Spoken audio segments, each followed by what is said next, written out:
interested, please sign up for our newsletter. Please go to our website, www.bcrcity.org.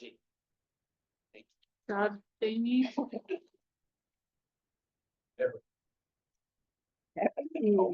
Okay, good morning. My name is Bram Surku. I'm a principal hydrologist at United Water Conservation District. So we're in the Santa Clara River Watershed, but very interested in the in-stream flow here in Ventura River because it's coming our way. So Well, we love when we get Santa Clara River people. So thanks for coming. I'm Tom Hicks, Water Attorney, Project Council for the Ventura County Resource Conservation District on the Rework project. And then Regina. Gina Hirsch, Watershed Progressive. Area different projects. Or Andy from Ventura. Paul Trinket, Fire Foundation. Also the founder of the Ojai Coalition, biggest project in the watershed. And a founding member of this watershed council probably 20 years ago now. I think getting close to that, yeah. You should throw an anniversary party. Yeah. Still here. I'm old. I started water research. Hi, Sarah. People over Zoom. It's no really good way to go about this, but should we call on people or? Yeah, I'll call on people. Okay, Lauren's gonna call on people, so be ready to unmute. Brian Epstein, are you? Hey, I'm Brian Epstein, Watershed Progressive. Thank you, Brian. Brian Bondi. Good morning, Brian Bondi, Executive Director, Upper Ventura River Groundwater Sustainability Agency. Thank you for having me. Candace.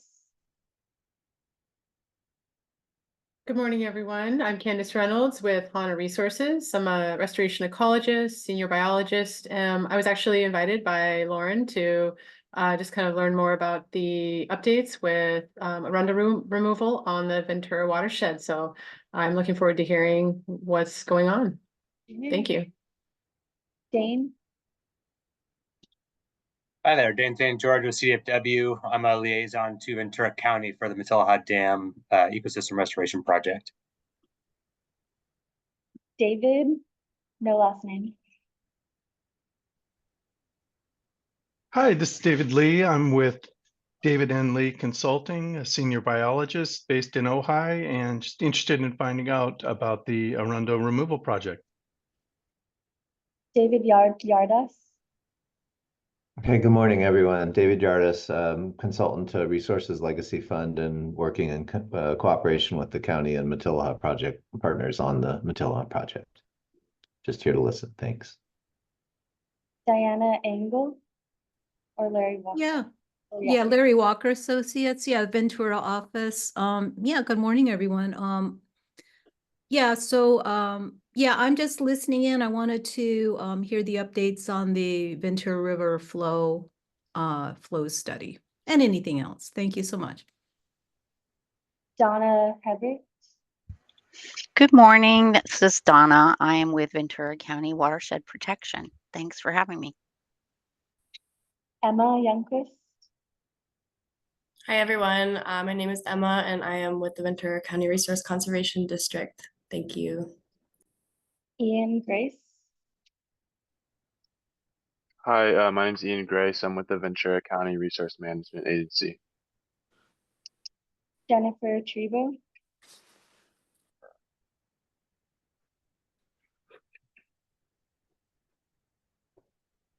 Maybe we can come back. Katie McShirley. Hi, everyone. Katie McShirley with the Santa Barbara County Water Agency, and Lynn Rodriguez invited me to join this meeting. I'm interested in the DWR pilot project. Idaho. Thanks. Madison Moore. Hi, I'm Madison. I'm with OVLC, and I'm here with Tyler and Rachel, and we're part of the Ojai Valley Land Conservancy field restoration crew, and we are invited by our restoration director. Mary Bergen. Hi, I'm Mary Bergen, and I'm on the Casitas Municipal Water District Board and just interested in everything going on. MOWD Summers.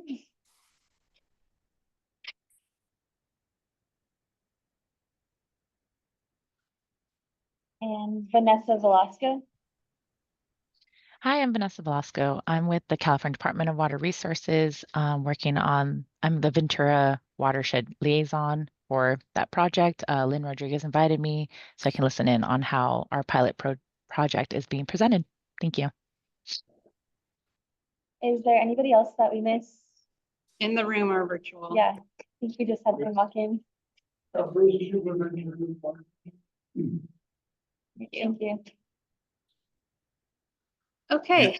Good morning, I'm Brian Branham from Casitas Water District, Municipal Water District also. Thank you. Thank you, Brian. I think that's everybody. So we'll move on to our agenda item number 2, which is going to be a presentation from OVLC on some of their Arundo removal projects. Yeah, I'll pull up the PowerPoint for you guys.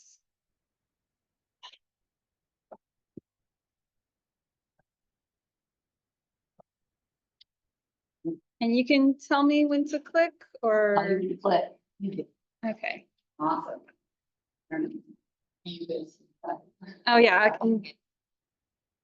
Oh yeah, there you go. Now it's you. Okay, now it's me. Awesome. Okay. Sorry if this is a little grainy and weird. Hopefully it might brighten up as we go through. Some of the pictures just might be lighter. But hello everyone. I'm Yvonne Sedgwick. I am the Restoration Program Director at OVLC. I've been here at the Watershed Council to present on OVLC's Arundo removal efforts several times. But it's been a while and we have a lot of great updates to share with everyone. So I'm hoping this is all going to be some fun kind of new information. So I'm here to present to you Rewild Our River, our shared vision for an Arundo-free Ventura River watershed. Next slide. So can you pause one moment? The people over Zoom are not seeing everything. So let me figure out what to do.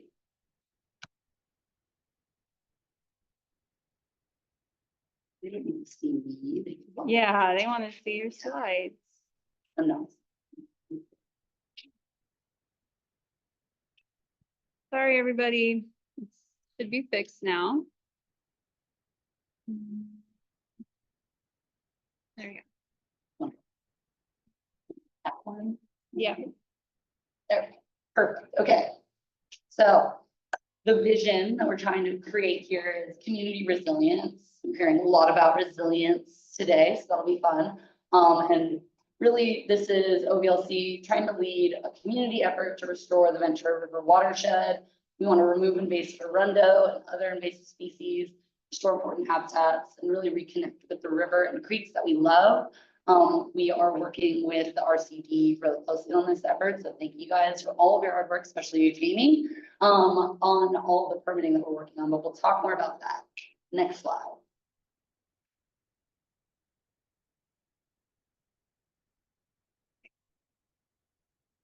So impacts of Arundo infestation. So we all know that Arundo is a really bad thing. I think it's so important to reiterate kind of these big bad things about Arundo and why we care. It consumes a lot of water, right? It really changes stream morphology and really just changes the way that our rivers and creeks look. It can consume as much as 20 acre-feet per acre, although I think in our watershed there is definitely more to be studied there.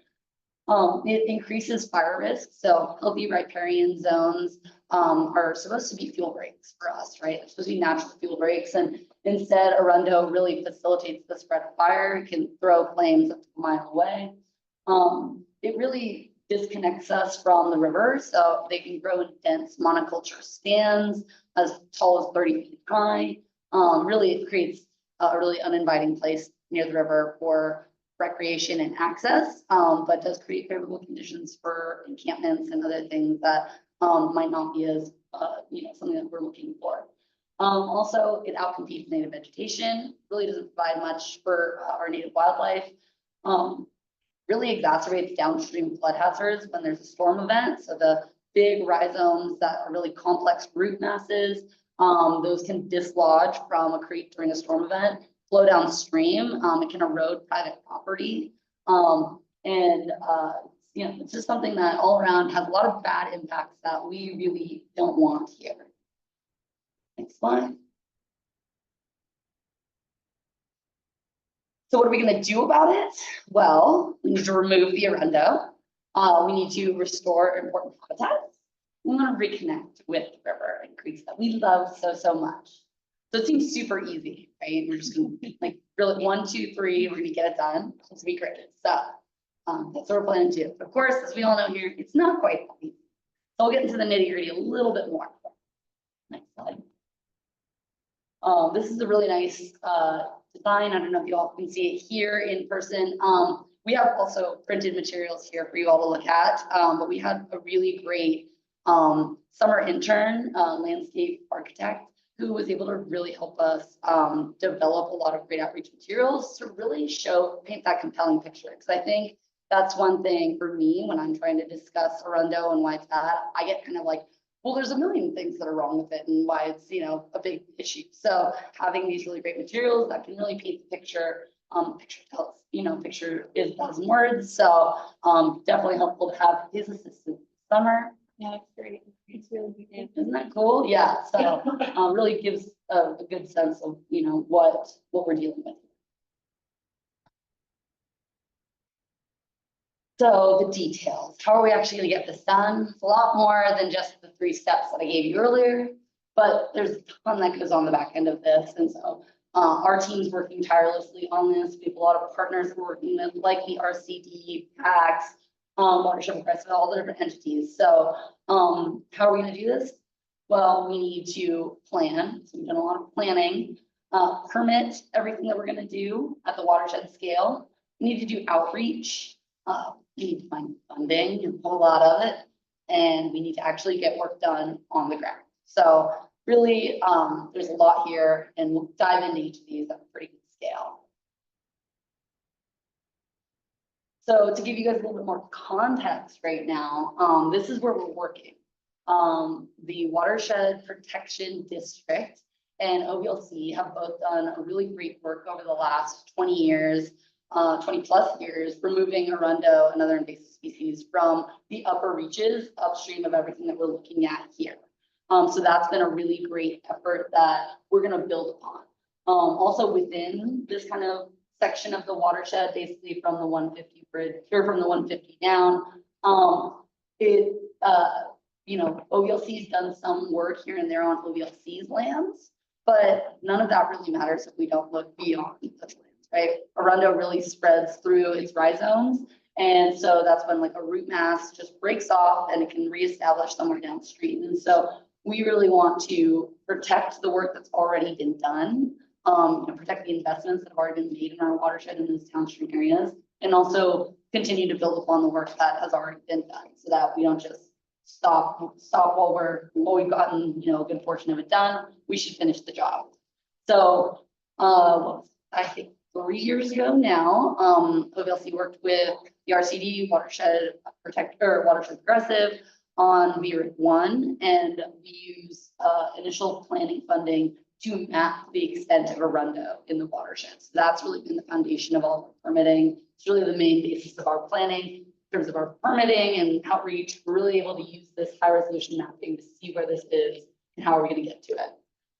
So really the program area that we're looking to permit, it encompasses about 1,460 acres. It's 24 river miles, 130 parcels. And the extent of the Arundo infestation is about 250 acres. Basically, this upper reach and upper Ojai on Lion Creek, San Antonio Creek, basically around Camp Comfort and below, and the main stem Ventura River, everything below our Ventura River Preserve.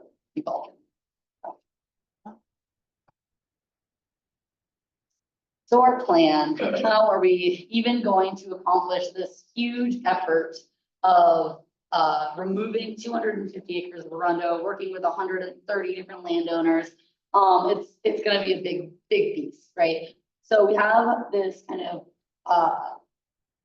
there's a lot of ways that we look at this. You know, the first thing is we have a programmatic top-down approach. We've mapped these reaches and the extent of the Arundo within them. We've identified the overlying landowners, and we know how Arundo spreads top-down. So we're going to target that spread, really programmatically work with landowners in different kind of reach areas and work our way downstream. We also have a phased restoration plan. So while we're targeting Arundo, it's also going to be inclusive of a whole wide range of other invasive and non-native species that we don't want in here. And kind of gives this permit program that we're developing gives a little bit of guidance in terms of when you might see some of these secondary species coming in after you've removed Arundo. What are you looking for and all that. So it gives a little bit of guidance on how you phase that restoration out. It also provides guidance on how to do restoration, active revegetation in areas where it makes sense. So that's in our Lion Creek and San Antonio Creek, not necessarily in our main stem where it'll probably just get blown out in our next big rain year. And then prescriptive methods, right? Those prescriptive methods about, you know, it doesn't make sense for us to plant in the main stem, but it really is important for us to be planting after we remove Arundo up in Lion Creek, where those, you know, that really incised creek area is really susceptible to erosion, right? So that's kind of what we're looking at there. This is a detailed, wordier version of what I just did. This is that, and the color. So we like the color red for the initial treatment because that's a big scary bad one. You know, a big thing here, I guess that's important is that we're working with the agencies to really try to do this in the most strategic and efficient way, right? So we've designed a program that starts at the top, works its way down, prescribes these different ways of treatment and how do you deal with Arundo in different areas.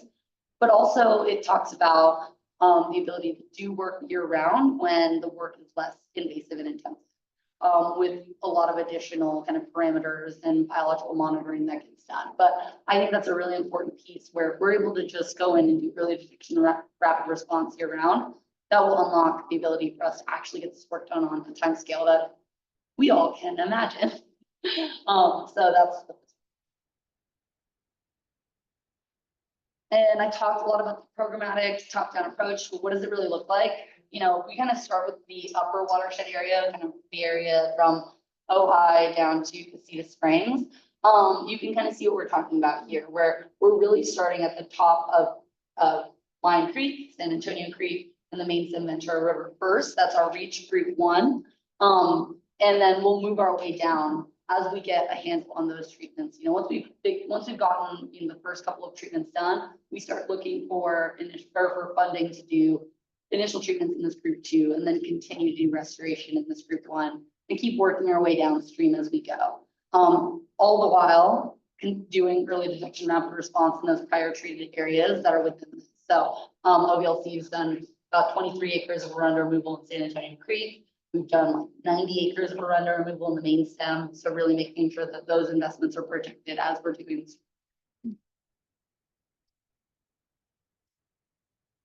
So permitting is usually the most boring part of any presentation, and it looks very boring right now, as you can see, but it's not boring in this case, because if you look at all of what we have here, one thing that's really exciting about what we're doing is we're leveraging basically all of the expedited permit pathways for restoration projects under the Cutting the Green Tape program with DDFW and the state. So we are really leveraging SERP. We're leveraging the consistency determination. I think it was like a week ago that the regional and general permit 41 was reauthorized for our region for Army Corps and Water Board. And so this is really cool because we're really using all of the pathways that are available for restoration projects. And if we are successful in doing the work we're doing, Jamie, I'm looking at you. We're successful in everything we're doing. This would be at the kind of a bigger scale than they've really done for all this project, or for all the Cutting the Green Tape projects. So to do it at this scale, watershed scale, it's something that would kind of be a model that could be used across the state, which is cool. Next up, we have outreach. Really, outreach is a huge part of all of this. We're focusing on all scales. Of course, at the very, at its core is riparian landowners. We need to get access and participation. So we're really on the ground. We're hosting community meetings, we're knocking on doors, we're having neighbors call neighbors, doing the whole thing. So it's very fun, and I think it's definitely starting to build a lot of interest in the project at this moment, which is great. Community. So really we want to generate community support for a restored watershed post Arundo. I think there's a lot of concerns around, there's a lot of misconceptions around what is Arundo, why do we care about it? And there's, a lot of concerns around the methods that might be used, and that is all totally understandable. So we want to be really open, honest, transparent. We also really want to just build a brighter, more positive vision here, because this is, the watershed that we want to live in, is a restored watershed. And tribal engagement, of course, engaging meaningfully, proactively, and throughout the whole project. For landowner outreach, our goal here is getting 90% participation at least for the reach group 1. Our mapping's really made it so that we can actually identify who these landowners are. We can make contacts with them. We can call them, knock on doors, all that good stuff. So this is a really big piece of the puzzle. And really what we are trying to do in our timeline of things is that if we get our permits in place, we'll be able to kick off at least a portion of these 21-ish acres of Arundo in these reach group 1 this winter. So our kickoff would hopefully be this winter to kind of get the work going. And we're doing some active work right now here in the San Antonio Creek area with existing permits that we have. So see work being done actually right this moment, then that's what it is. And tribal outreach. This one's really great and really wonderful. We are working with Julie Chumamite. We've been having a lot of really great conversations with her, discussing why do we care about this? What is a restored watershed? What does that mean to have, interconnectedness throughout our watershed?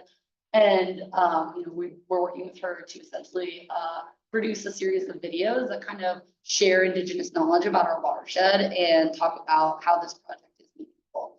So that's going to be really nice and really wonderful. We're really excited to work with Julie on that. She's great and really cares about this effort. So that's wonderful. And then I don't have a slide on community outreach. We can hold here for a second, but community outreach, of course, it starts with exactly what we're doing right here. Talking with you all. We're also going to be, providing information on in our newsletter, on our website. Our CD is going to have a lot of information about the permit program on their end. And, our doors and our phones are always available. If anyone who's ever called from our phones, they know that for sure. So, anyone who has questions is always welcome to give us a call and ask us about it too. But we're really trying to provide really robust information all around. And maybe do a little bit of, proactive messaging through, the Ojai Valley News, things like that, as we kind of get into the thick of it. Forward funding. It's always fun to talk about funding. One thing that I think is really great about Arundo removal is that there's multiple benefits. There's a lot of reasons you want to do this. That means there's a lot of agencies that are interested in funding this, right? And so if we can be really strategic with how we do this, we can tap into really diverse funding sources. So that I think is a really great opportunity here. Just highlighting kind of the funding sources that have gotten us to this point right now. WCB, Wildlife Conservation Board, in-stream flow program funding through the VERA program was the initial planning of all of this. We've gotten about $2.8 million from CAL FIRE to do watershed steering, initial treatments, some outreach. We've got a grant in the works with, or a grant application in with CDFW's Steelhead RGP Fisheries Restoration Grant Program. So that just gives you just a small taste of all of the different funding sources that you can tap into. And I think our phased approach is really great, so we can be more strategic about that. Right? CAL FIRE obviously has a lot of interest in helping us with those initial treatments that really reduces an extreme fire risk. So that's a really big deal for them. And yeah, so I think the way that we've designed this kind of permanent program really helps us open up these pathways. Species benefit, of course, got to go back to that. And all the species that can benefit means that, of course, there's a lot of interest from a lot of different agencies there, and a lot of opportunity. And then implementation, yes. Funny, maybe I missed it. Have you guys priced out like what the cost of removal on all these acres would be? That exercise would probably not be as like time. It wouldn't really give us much information at this moment, because each site is a little different, you know, all of that. And you know, it's all based on if you can all work your way down strategically, starting at the top down, to get the landowners on board and not have to, you know, backtrack. You're probably looking at phase. So I mean, we could get like a rough number on that for sure, but it's a very high numbers. Yeah. Yeah, so it definitely is. Great question. And then yeah, and now we're coming to implementation, which is the fun part. We love implementation. It means we actually get the work done on the ground.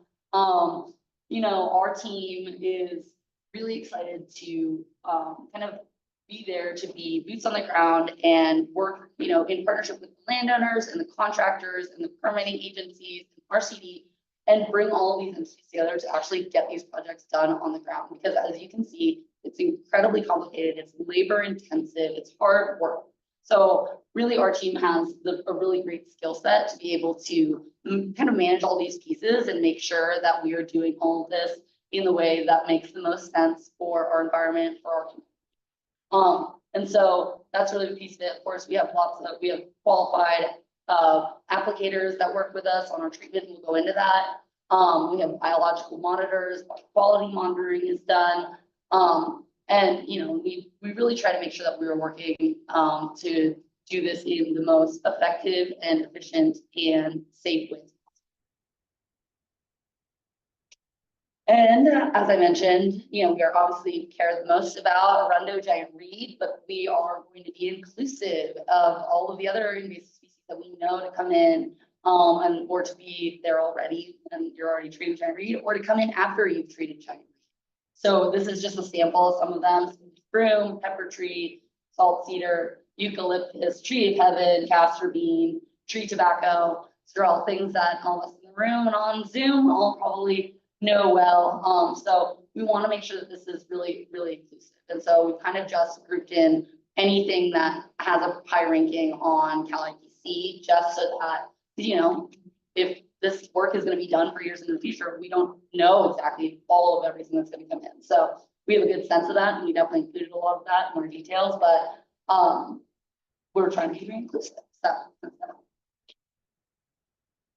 and quickly, we can just talk about the methods that we are going to be using. So we really are trying to do the most safe and precise methods that we can use. So the main thing that we propose in our work is cut and daub, right? So that is really mechanical cutting with hand tools, loppers, chainsaws, weed whips, and a precise immediate application of an aquatic safe formula of glyphosate.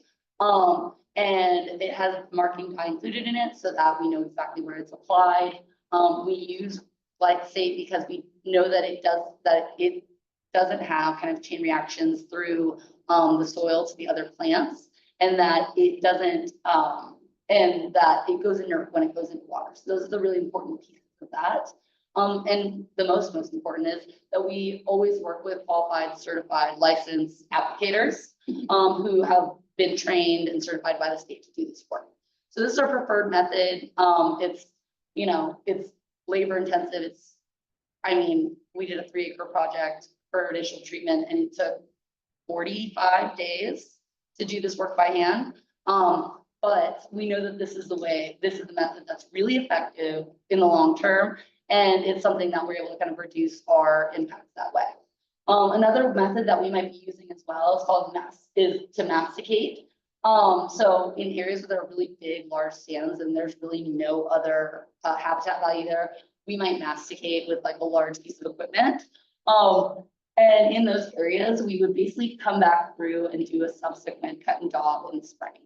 And that would just really be to get out all that biomass because it's got, as we mentioned earlier, 30-foot tall stands. It's pretty crazy to get rid of it. So in areas where it makes sense, we will do that to kind of lower our costs. And this is kind of talking a little more about initial treatment, but that's just initial treatment. Once initial treatment's done, we're going to have multiple treatments for the next coming years after that. You know, we're in retreatment number 3 at our San Antonio Creek site right now. Regrowth it's a lot less than it was in prior years, but we're still looking towards another couple of years of doing that treatment, 3, 4, 5 years after that, right? So it's a long time. But if we keep at it and we use these really precise methods, then we can be effective and really continue to work at these sites and finish the job where we started. So, this is a video. It'll probably be hard to see on this. It's a video of a masticator doing like chomping down Arundo. There you go.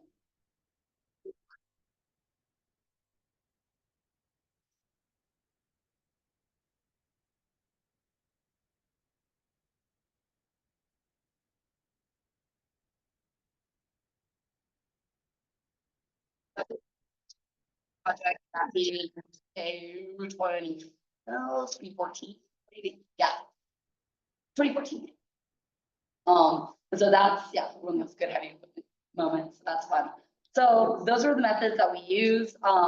And you know, we try to be really inclusive in the scope of what we're doing and trying to really be holistic in our thinking of restoration, but also be really precise, really do a lot of research on the methods that we're using to do this work.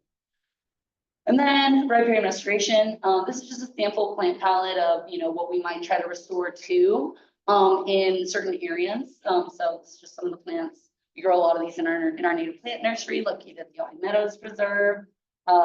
Super nice. Anyone wants to come to our plant sales?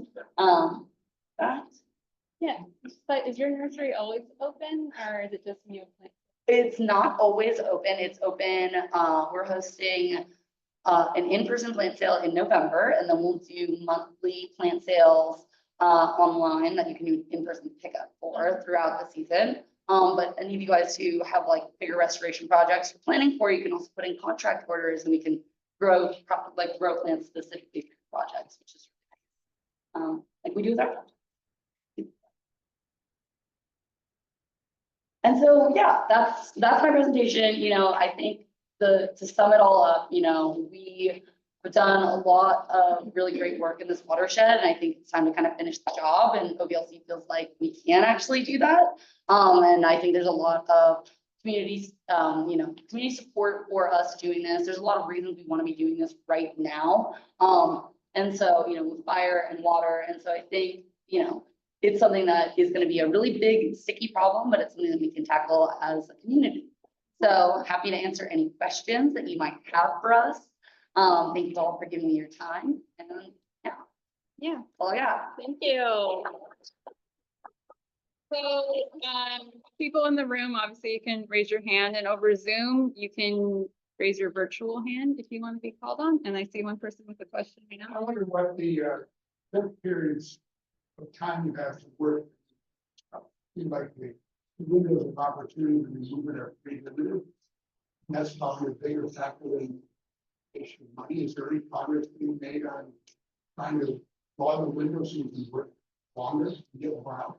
Excellent question. So Bruce, just repeated for people on Zoom, was asking about the timeline for work activities during like seasonally, and you know, if that's a bigger limitation and what that looks like. So absolutely.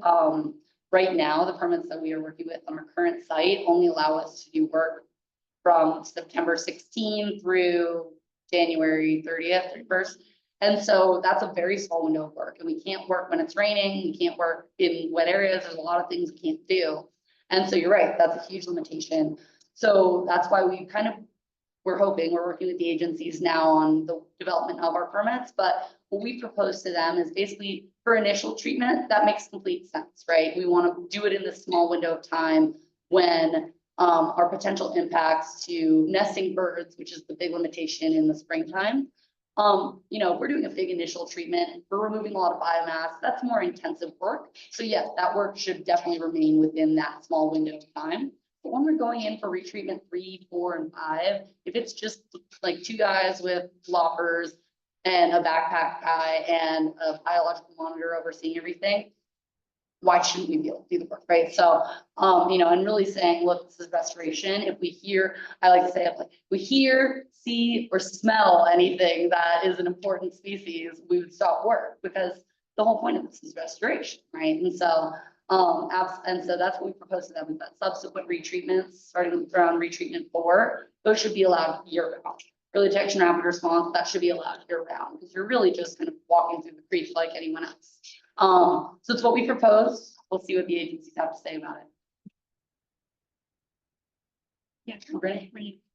Do you know what the percentage is that you're going to have to use the mastication method? Bring in a masticator. I would expect that would be more intensive, costly. What percentage generally? That's a great question. So Renee asked about using the masticator and if where we would use it. You know, I foresee that so we've included it to just kind of not exclude it from permits in case it becomes something that we really need to use as a tool. And I think it does reduce a lot of the labor costs associated with doing an initial treatment. Because really when you do initial treatment, you're kind of digging out a little bit of like that top layer of dirt kind of around and trying to get a clean cut. It's very difficult. So I would say, generally speaking, we wouldn't use it really in Lion Creek or San Antonio Creek. That just to me makes no sense, really. That cannot be here. Really looking at it in the main stem, more so in the lower reaches, like below Foster Park, kind of where we're just looking at big, dense monoculture stands that are kind of just only that. That's kind of where I foresee us maybe using the masticator. Definitely lower below Foster Park, below Confluence. And I think when we use that, it's really based on how much of a monoculture truly is it. We would do a little more intensive surveys, just saying, look, there's really nothing else in here except Arundo. It makes sense to come do this in this area. So yeah, it's definitely something, it's a tool that we have in our toolbox essentially to do this. Yeah, thank you for asking. Brian over Zoom, do you have a question? Hi, Vivon. Thanks for the presentation. I had 2 questions. One, you know, we all know a lot has changed since the flooding of January 2023. So I was wondering if you could comment on how that is impacting your planning and, you know, remapping efforts. I wanted to note that the GSA is mapping vegetation about quarterly per year, and we are identifying Arundo as part of that in the Confluence and Foster Park areas. And so we would be happy to collaborate with you and share that information to help with your planning. My second question has to do with just a general sense of the overall schedule for the different groupings, sort of for folks can understand what the larger time scale is for this project. Thank you. Thank you, Brian. Good to hear from you. It's been a minute. Oh, excellent. Yeah, so the first question is about mapping post-flooding. Yeah, the floods, I mean, changed the entire conditions of our watershed, right? I mean, everywhere looks just every riparian zone looks completely different. So we did do a second round of watershed-wide mapping in 2024 right now. So yeah, after the floods of 2023, we did do a second round of mapping to kind of just see what changed and how things changed. And so, we've shared a lot of that data together with DSA and with you guys, and that's been great. And so we use that kind of as our more holistic mapping, but truly it's kind of just everything below those upper extent of what we're looking at is all included in our permitted areas.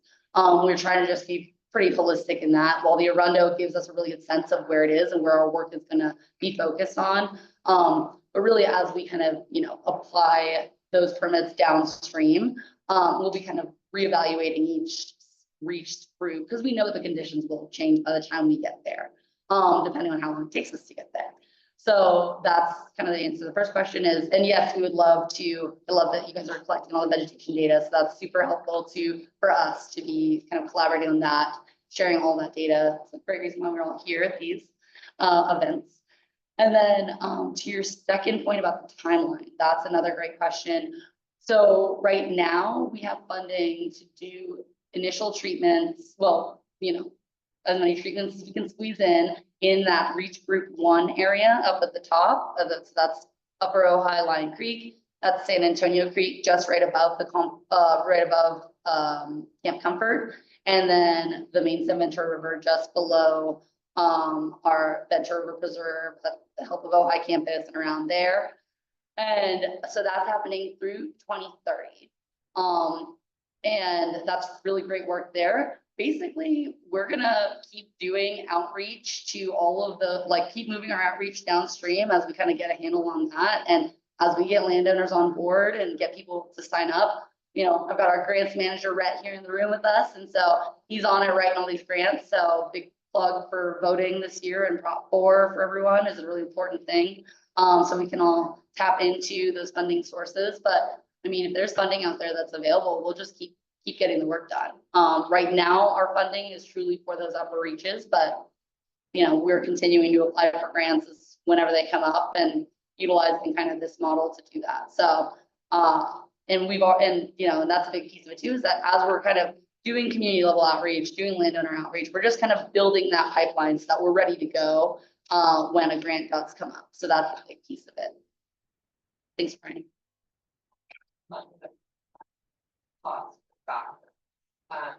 Now that when you have the certain amount of permitting done, that's cost per acre. You guys developed like a range of cost per acre for implementation. Absolutely. Yeah, we have a nice. Yes, absolutely. I think that'd be hugely helpful, of course. Yeah, that's great. Yeah. I know you're saying that most landowners were agreeable to the removal. People who hesitate, what are normally their concerns? It's a great question. So people who are hesitant to work with us, there's a lot of reasons why someone might be hesitant to it. I think the first big thing is just like an access agreement. That can be just like a scary thing to get past. And so talking them through that, I think, is a big one. I think people are concerned about like what it's going to look like when it's actually done. People are concerned about the methods. People worry about the use of herbicide on their land, and having, what happens if there's a spill, or what happens if this occurs. And so really kind of having really giving them all the information we have about the methods we use and the herbicide that we use, and being really transparent about that. What else? I think there's a little bit of uncertainty just around the adjudication. People are they don't really know how this fits in with the adjudication. So that I think it's just a question that people often have. I know some people like it, like they think it's pretty. And so that's why I like the imagery, because I'm like, wait, but look what is prettier, I like that. Yeah, I think those are our biggest hesitations, but I think the things that have been the most effective in talking with landowners is, surprisingly to me, has been, flooding, of course, after the floods we just had is really important. Fire is, of course, a big one, and erosion of private property. I think that is the other big piece that that often gets missed, that really is something that private cares a lot about. Thank you. Yeah. Yeah, Paul. Yeah, just for sake of historical context, and you touched on this, that the county watershed protection district started in Matilla Coalition actually first survey up there as part of the family efforts. So, way back in 2001, 2002. And then the county did a great job.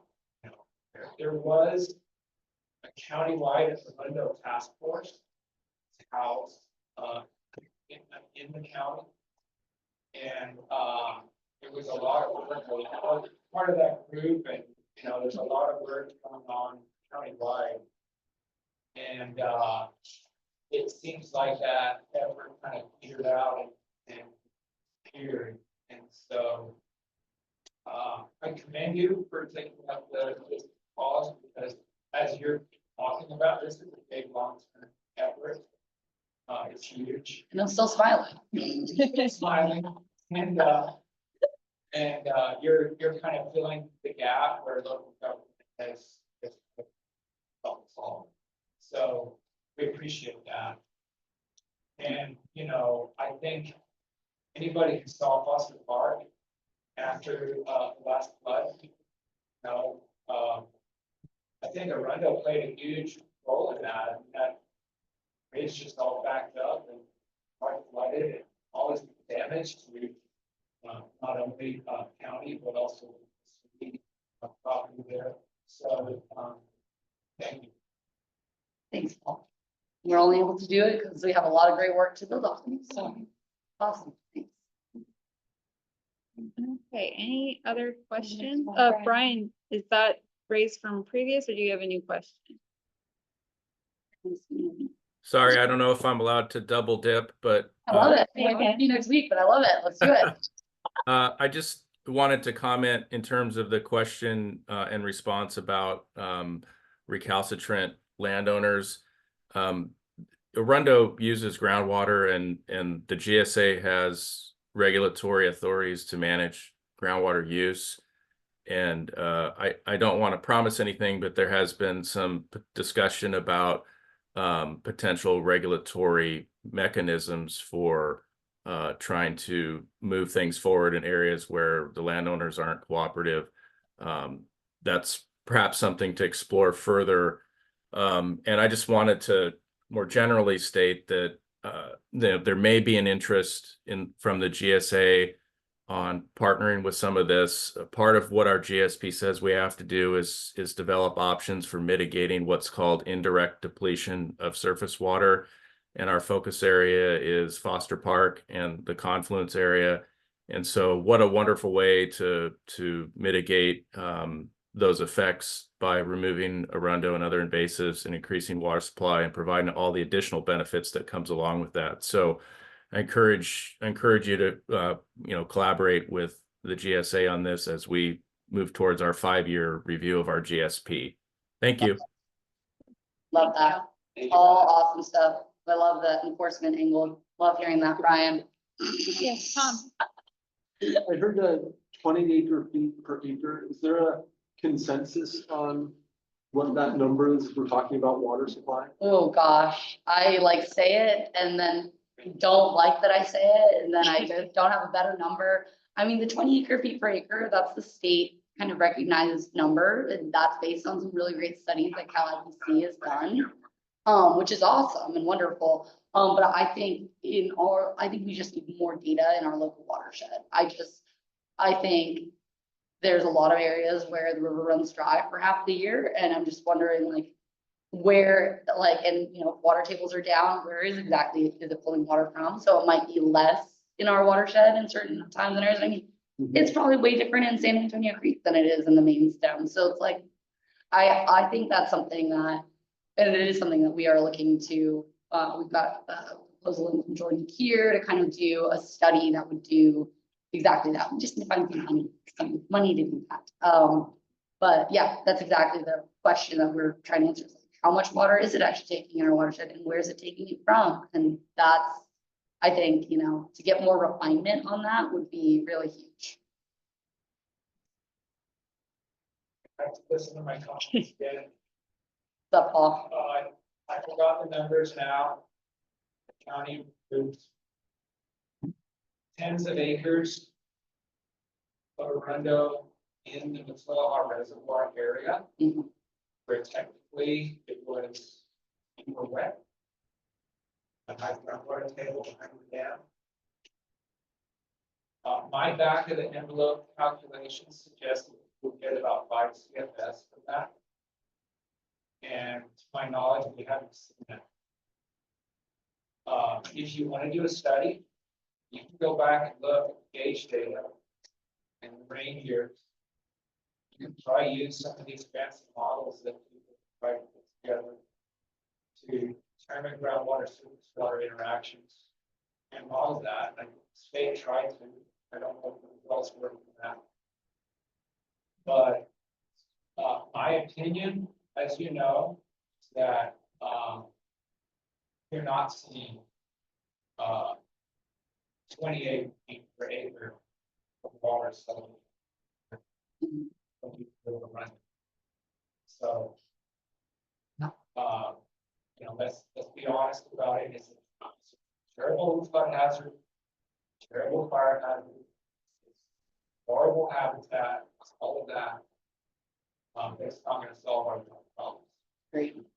That is very true for sure, Paul. I think the 20 acre feet per acre number that gets thrown around a lot, it's definitely in it needs a lot more refinement if we're gonna use that for any meaning. Water budgeting and stuff. It's very true. Do we know the routing depth of the Arundo? It's really shallow river. Like it, What, 5-10 feet or? yeah, I would say, yeah, probably 10 feet, yeah. It's nothing kind of like our oaks and our, willows and things like that. It's very shallow.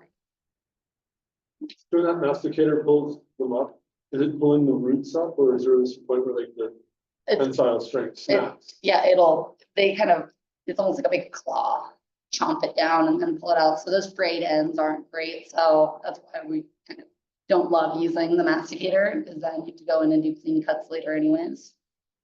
Mhm. Thank you, Vaughn. Awesome. Thank you guys. Super fun. And I have lots of materials here if anyone wants them. So we will be going on a break right now and we will come back at 10:10.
Anytime. Hey, everyone over Zoom, we're trying to corral people back to their chairs, so. One moment.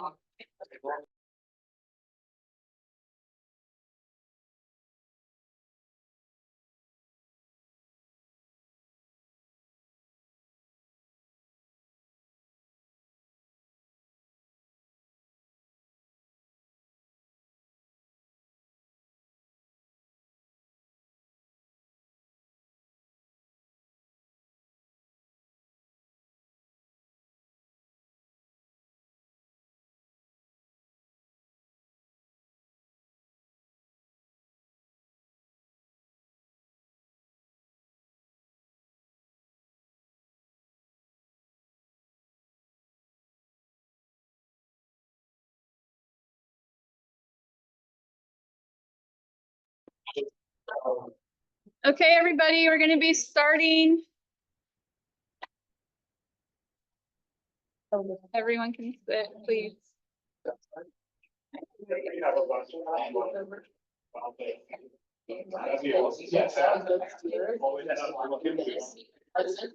seen you on screen reading it, doing it, it takes time, but. So it's. Yeah.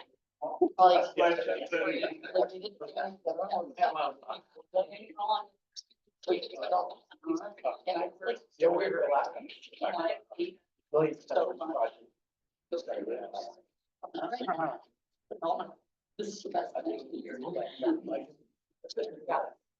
Okay, yeah. It's 10:13. We're gonna move on to agenda item number 4. And we have Jamie presenting on the Ventura River in-stream flow project with some support from his team partners. Just let me know when you want me to click. All right, thank you very much. Well, thank you for everyone who attended. Appreciate it very much. Thank you everyone on Zoom for attending as well. Hope to see you here in person at the next meeting. My name is Jamie Whiteford. I up earlier. I'm Executive Director with the Ventura County Resource Conservation District. And as I mentioned, then we do have a lot of different projects. So I'd like to talk about the Ventura River in-stream flow project. There's actually 2 phases to this project. We hope to have multiple phases, but we're in phase 2 now. The first phase was the Ventura River in-stream flow 1, and that was a planning project. It included about 15 or so different partners. I think there were like 23 or so separate sub-projects. And the whole purpose behind the what we call VRIF was to empower, it was a planning project, but the idea here was to empower voluntary actions that will lead to increased in-stream flow for salmonid habitat. And that included both increased flow as well as increased water quality. So with that as sort of the goal, the idea here was to take a bunch of voluntary actions that just about any conservation steward could implement across the watershed and sort of plan those out for eventual implementation. So we're now into, and this was, I should mention, funded by the Wildlife Conservation. So thank you to WCD for that. And so I'm going to talk about a little bit about VRIF 1, and then we'll move into VRIF 2. So, thank you. So one of the major outcomes of VRIF 1 was an in-stream flow and water resilience framework. And the idea here was the framework was a packaging of all of these voluntary actions that could occur here in the Ventura River, but then could also be modeled in other watersheds. So that was a major objective of the Wildlife Conservation Board, was to create something that was a template or a framework that could be utilized in any watershed across the state or any state. And so the framework included a bunch of different conservation practices with a bunch of conservation partners under all kinds of different circumstances and situations. And the idea was to create a portfolio of these practices that had bounds so that you knew when to use them, how to use them, what the results might be from using them, what the constraints were, so that they can be effective and efficient in deployment. And so that was all bundled together in this framework. And those 23 sub-projects that were done were all planning projects to kind of give us, again, some idea about what those bounds might be, what benefits. So the result was that when we modeled everything through these different scenarios, different practices, there's about 2,000 or so acre-feet of water from just those sub-projects that we expected might be captured as benefits. And then there was another, I think, 200 or so acre-feet of water quality benefits. So cleaning the water before it gets into the tributaries and into the river. And I'm going to pause. Regina, do you have anything you want to add to any of this? Okay. That's never a good thing to hear. I would say the water quality benefits weren't something we had asked those 23 sub-projects to calculate, so that number is most likely under very. Speaking of conservative, I would also point out that my recollection, and I say recollection because it's been a couple of years since we produced the final report for this. But my recollection was that the initial, when we submitted the proposal to WCB, I think we had expected about twice that amount of benefits. But through constraints and discovered through the planning process, we realized that really we couldn't realistically capture all that we had thought we had projected. It was really kind of constrained. And again, that's the reality of what those individual strategies in the framework was designed to do. Let's be realistic so people can prioritize all these voluntary individual actions as their situation warrants and allows. So that we can, again, it could be efficient. Jamie, can I have one more thing? Yeah. The other finding about that 2,000 acre feet, because it wasn't 2,000 acre feet spread across the year, it was mainly from ecological spaces. Oh, thank you. Yeah. So critical. So yes, again, one of the major focuses for this project was sustaining adequate flows during those critical times. So in the summer flow where we have salmonid and you need at least the minimum baseline flows because you have to keep the water aerated, you have to keep the water cool, you have to maintain water quality, and you also have to have adequate flows in order to create like riffles and those types of habitats that are necessary to support the fisheries, which then support cultural and recreational aspects throughout the watershed.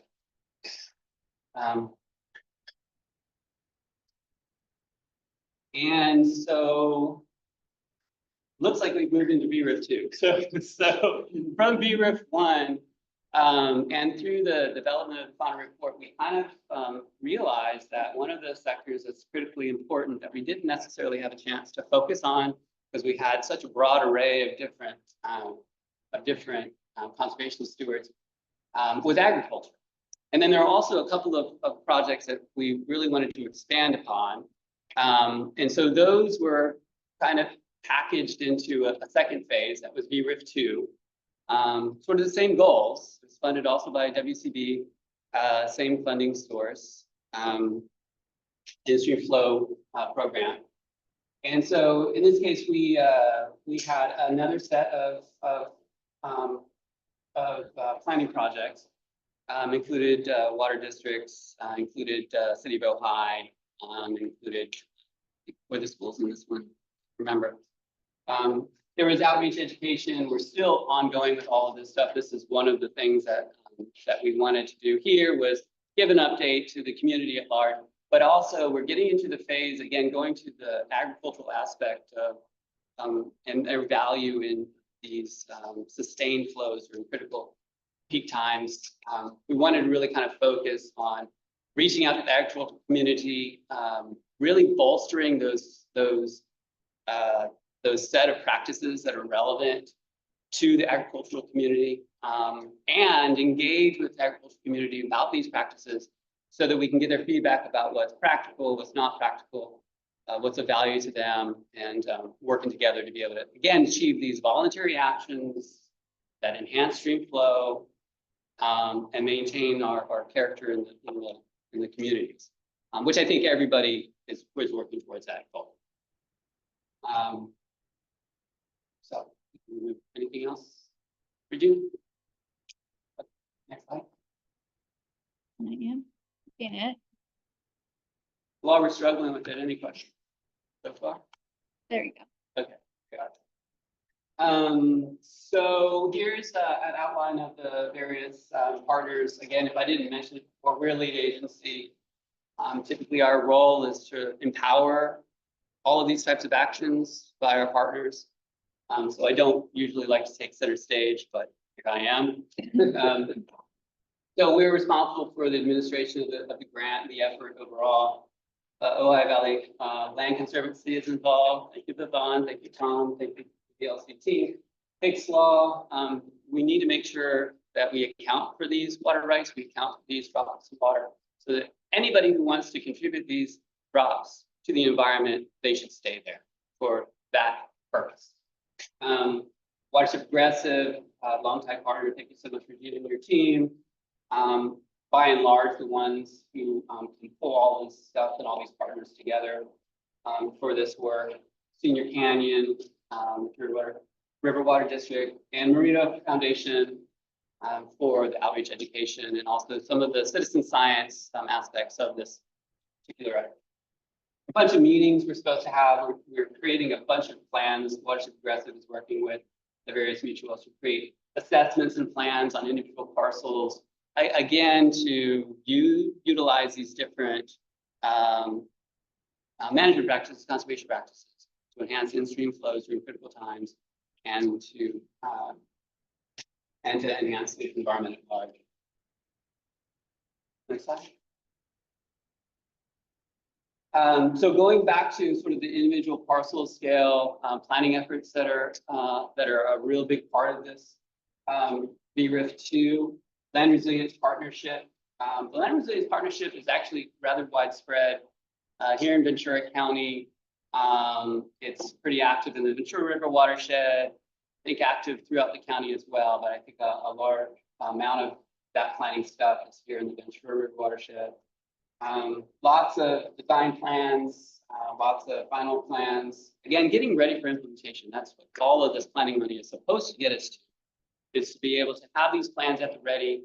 We've got our CEQA addressed, we've got our permits addressed. So all we need to do is roll into doing the work. As Vaughn indicated in an earlier presentation, the environmental compliance is a huge thing that can stall these projects. So we need to be able to move forward on that. And I will say that the regulatory agencies are doing their best to try to fit in these larger scale, more holistic regional projects into existing permitting frameworks, but it's tough.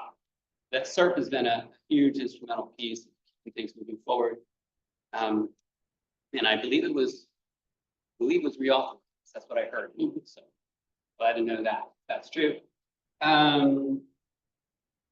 Yeah, so the LRP or Land Resilience Partnerships doing a lot of assessments and planning across a bunch of different mixed use sectors in the Ventura River Watershed.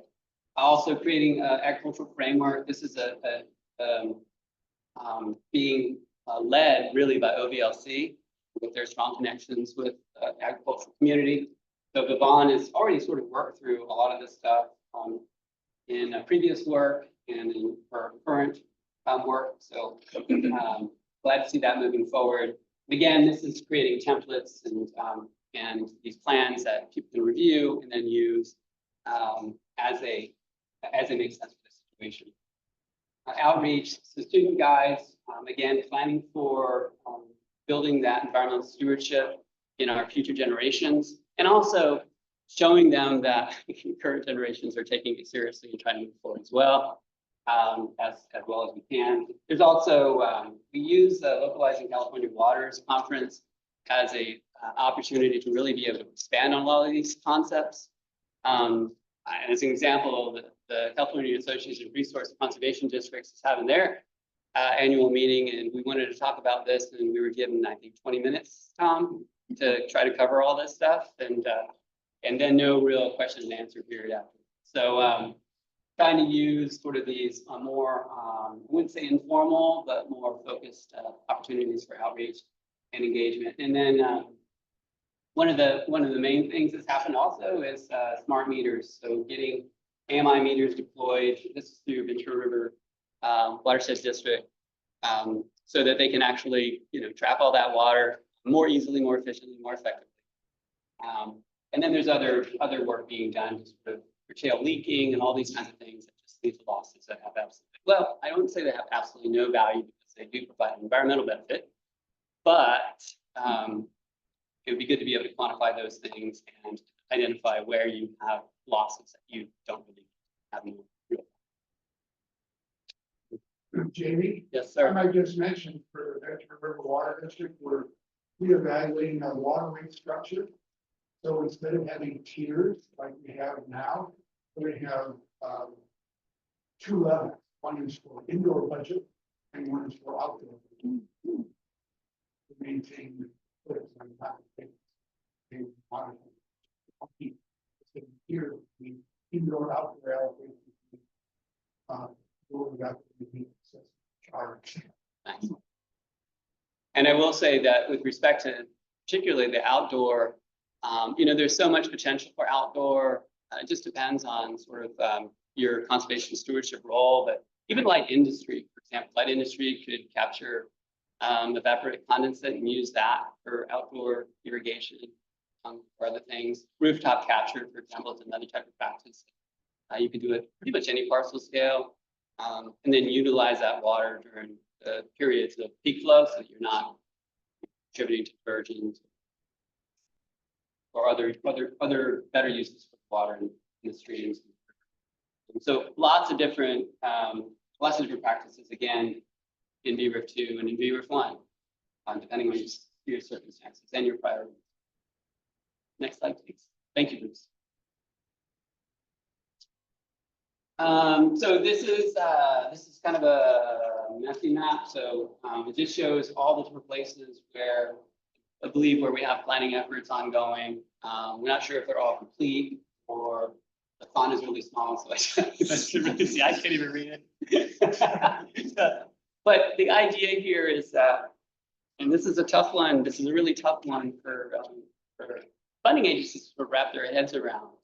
And working with Bond and OVLC, trying to even get Department of Fish and Wildlife to wrap their head around the whole CERP process.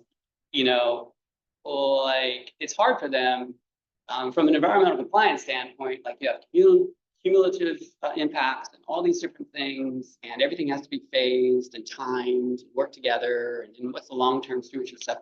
So it's really, really hard to kind of take this huge area and say, yeah, we're going to be able to work through all of this stuff. But I will say there were naysayers about VRIF 1 ever getting funded. That was a lot of parcels. That was a lot of projects. Here we have a ton of interest. Okay, this is primarily through the LRP. Okay, there is a lot of interest in this, and so it kind of befuddles me that funders are kind of hesitant. Anyway, it's our job to explain the benefits and explain the process so that we can move all things forward. But I'm an eternal optimist. Yes, Tom. Well, like the so not only is the revenue, but in this case, I'll address what you just said about like funders have the hesitation. Some of those same funders are involved in the litigation. They just want confidence that what they're going to invest in the development, implementation of these projects will have the intended cause and effect of the state dollar for a stream flow enhancement benefit. They want to see where's the stream flow enhancement benefit. I think what's so great about this is it really empowers dozens of voluntary random actions, and even by getting credit for those actions, the agencies are slow on some levels, but they also have a lot going on. So. Yeah, and this goes back to Paul's point, right? So we have a bunch of practices that, initially we thought we were going to have all this water, and then we still have a lot of water, but not quite as much. the next phase of this has to have monitoring of what those practices actually deliver. I mean, that's a critical part of ground truthing all of these practices and what they can deliver on, and making sure that, again, there's bounds. There's always going to be a floor and a ceiling to what these values are, right? But you have to have that component of it to give, again, justification for the funding and support for what downstream decisions are made based on these practices. And you know, any desire of the conservation steward actually. Yes, Regina. I just want to add that map is cool. And so we will be updating that for you all. And we close out the grants update. But just to give you an idea of scale, so over 300 people in the Ventura River Watershed parcels across different demographics and land use have signed up and have had an assessment for stream flow or design plan. And just in 2023, we were already at a cumulative of over 2,000 acres.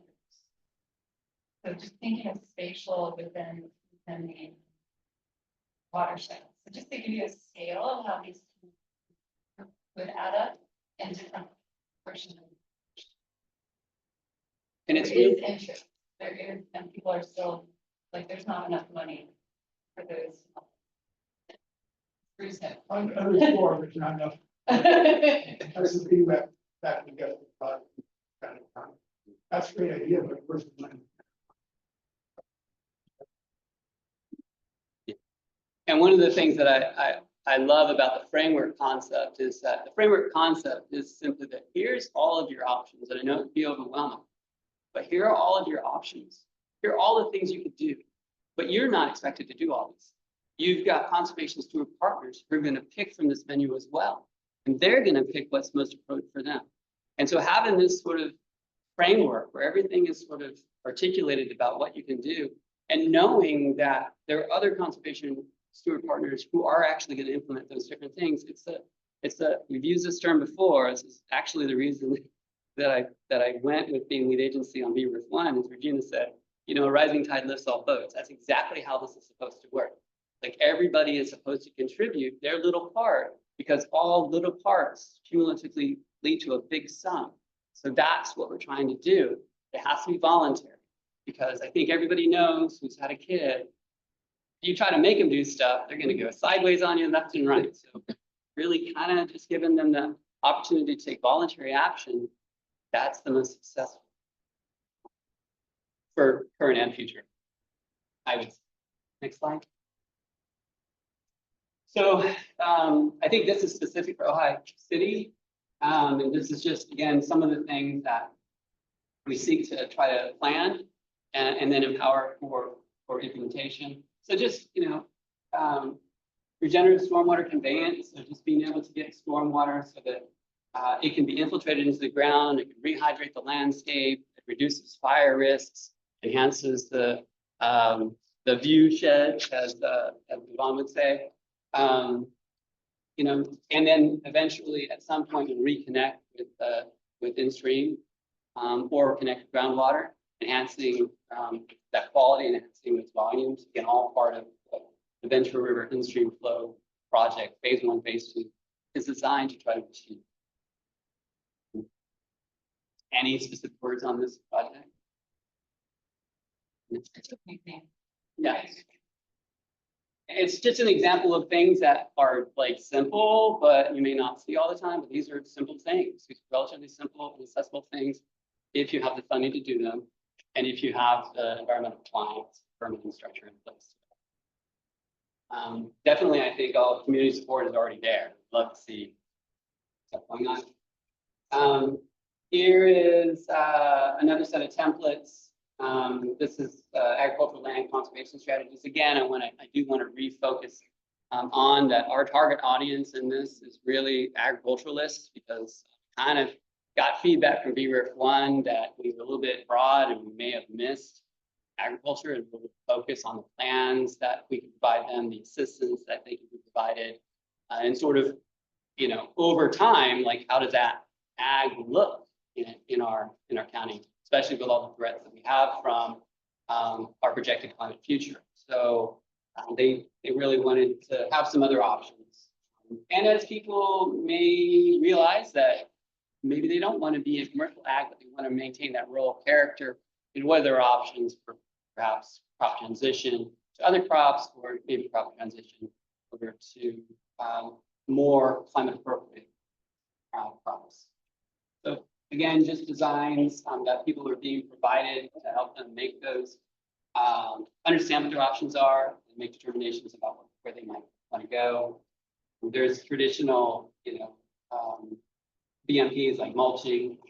There's also climate appropriate cropping, putting in bioswales, et cetera, to capture any excess water. And then just regenerative agricultural practices, building soil carbon, which enhances water retention, water infiltration, and soil nutrition, and also mines a lot of the excess runoff potential out of the soil, so we maintain higher water quality. Next slide. Moving on. I was gonna tell you, Probably we running over. are at 10:37 and you have 20 minutes. Oh, wow. Okay, so. Is that good or? You know me, Heidi.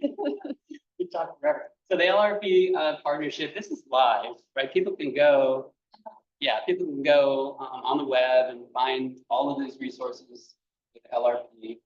Again, local solutions, resources for climate resilience, huge part of everything that we do, right? In-stream flow, planning for the future, all of that is about, being ready for and preparing for implementation of climate resilience practices.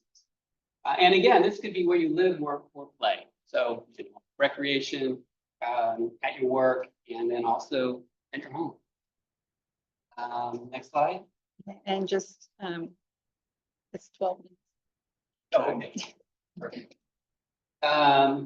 There's a broad array of partners that are interested in this, both private sector as well as funders from the state and the federal level.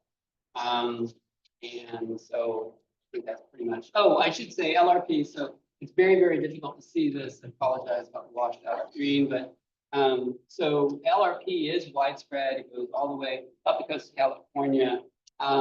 There's, active pilot projects like the ones that we're doing here. So there's active planning, active engaged in a number of different counties. And then there's also conversations going on in other communities with other conservation steward partnerships all up and down California. And apologies for the screen. We're not allowed to touch the curtains. We get yelled at. Yeah. We get yelled at. We need to get screens. We can do it ourselves. Can move on. Similar kind of concept. This is one kind of thing, but it's all wrapped up into this more holistic framework of activities. And we already heard about one of them. So Yvonne talked about Arundo removal. Well, that's part of this overall framework of activities. We're gonna hear about the DWR planning. Again, that's all part of this holistic sort of efforts occurring here in the watershed and throughout the county, I might. And then Regina is going to, I think, touch base on a couple of other specific things that are all tied together, again, holistically, to enhancing in-stream flows and planning for climate resilience in the watershed. So, there's a lot of storybooks, and there's a lot of video series, messaging and engagement, just explaining the context of things. Individual actions that you're taking are part of a larger collective effort to do all these different practices. So you're not alone, and your individual efforts are going to scale and they're going to leverage. Right? So just making sure people understand they're part of the team. You're not expected to do this on their own.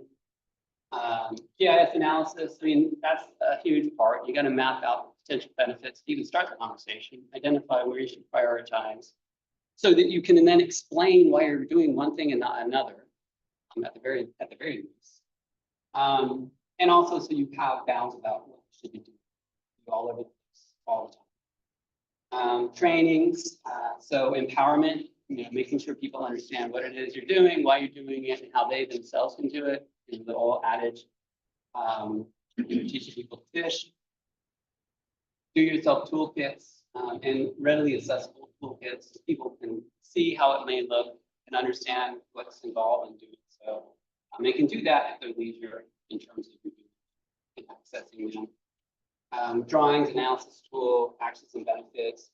I don't think Chris is going to get to talk about this here, but they have their online dashboard. But it's similar. VRIF2 also at least planned for an online dashboard so that communities could go on to this portal and see all the different collective actions and the benefits. And go ahead, Chris. Yeah, our dashboard is as the collaborative knows, kind of being looked at as the growing central database in the county for wildlife.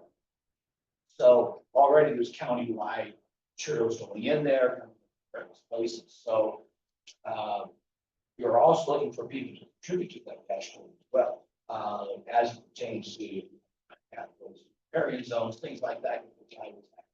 Yeah. So this is very much an evolving thing. It's long-term management issues, but how we're going to do this. Eventually, we hosted the Ventura County Fire. Right now, it's hosted by just views. But yes, that's the idea too, is that we could link all the databases as well. So people can go there and all this stuff, all this information is there. Yeah. So, yeah, thank you. Can I just add one more thing about that dashboard piece that relates to Chris's comment? That square that you're pointing at, there's a rapid assessment for these projects for the Land Use Partnership, and it can hold not only stream flow benefits, but also fire resilience. So there's important coordination and collaboration in that element, and it also can help standardize scenarios and outcomes for the land stewards, managers in this watershed. So this is a rapid assessment tool that can also act as a catalog and connect to the dashboard that Cool. and other programs. Yeah. Designs, you want to make sure they're professional so that people take them first. So professional design and support, and then installation and assistance with installation and management. So just you don't want to just throw people out there that don't know what the next steps are. You need to help support that. And then, as I mentioned before, maintenance monitoring. Monitoring is so important. We have to get to some defensible, quantified value of what these practices deliver. We have to have that cost benefit analysis. So monitoring is critically important, and monitoring over time, because as situations change, then the results are going to. So again, getting that floor and ceiling and ongoing funding support. And one of the great things about the CERT process, going back to Vaughn's talk, is that they don't want you to say, okay, let's get a statutory exemption for 5 years. No, they want you to go after a statutory exemption. That's what CERT is, statutory exemption, the restoration project, CERT. Statutory exemption for like 20 years, 30 years, depending on the scale of your project. So they want this long-term commitment that you're going to be sticking with this, because that's what's needed, right, to get a lot of this work done. That was a lot of words for this one. I think this is just an example of a like planning effort that includes all kinds of different elements, again, that can contribute to in-stream flow benefits and water quality benefits. So I won't linger on this one, but this is an example of that, again, professional design that a landowner or a conservation steward might be delivered. And that's an actual assessment. Okay. Yeah, and then that can add up to certain pathways toward the design and going toward the implementation. But yeah. Yes, Chris. Do we monitoring? Do we have any data yet? Even monitoring program, monitoring going on?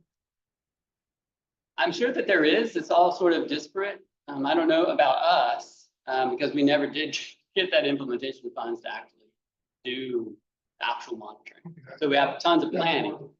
Yeah, tons of planning. So this is the scenario we were setting up. Now we need you to fund it so that we can do the monitoring to ensure, again, that those bounds that already moved downward, where is the floor? And again, going again to the Arundo. We need to understand what the action. And under what different scenarios? Next, 5 minutes. How many more slides do I have? Just a few, but I can. Okay, so I think this is just a graph, obviously, that shows potential water savings and benefits.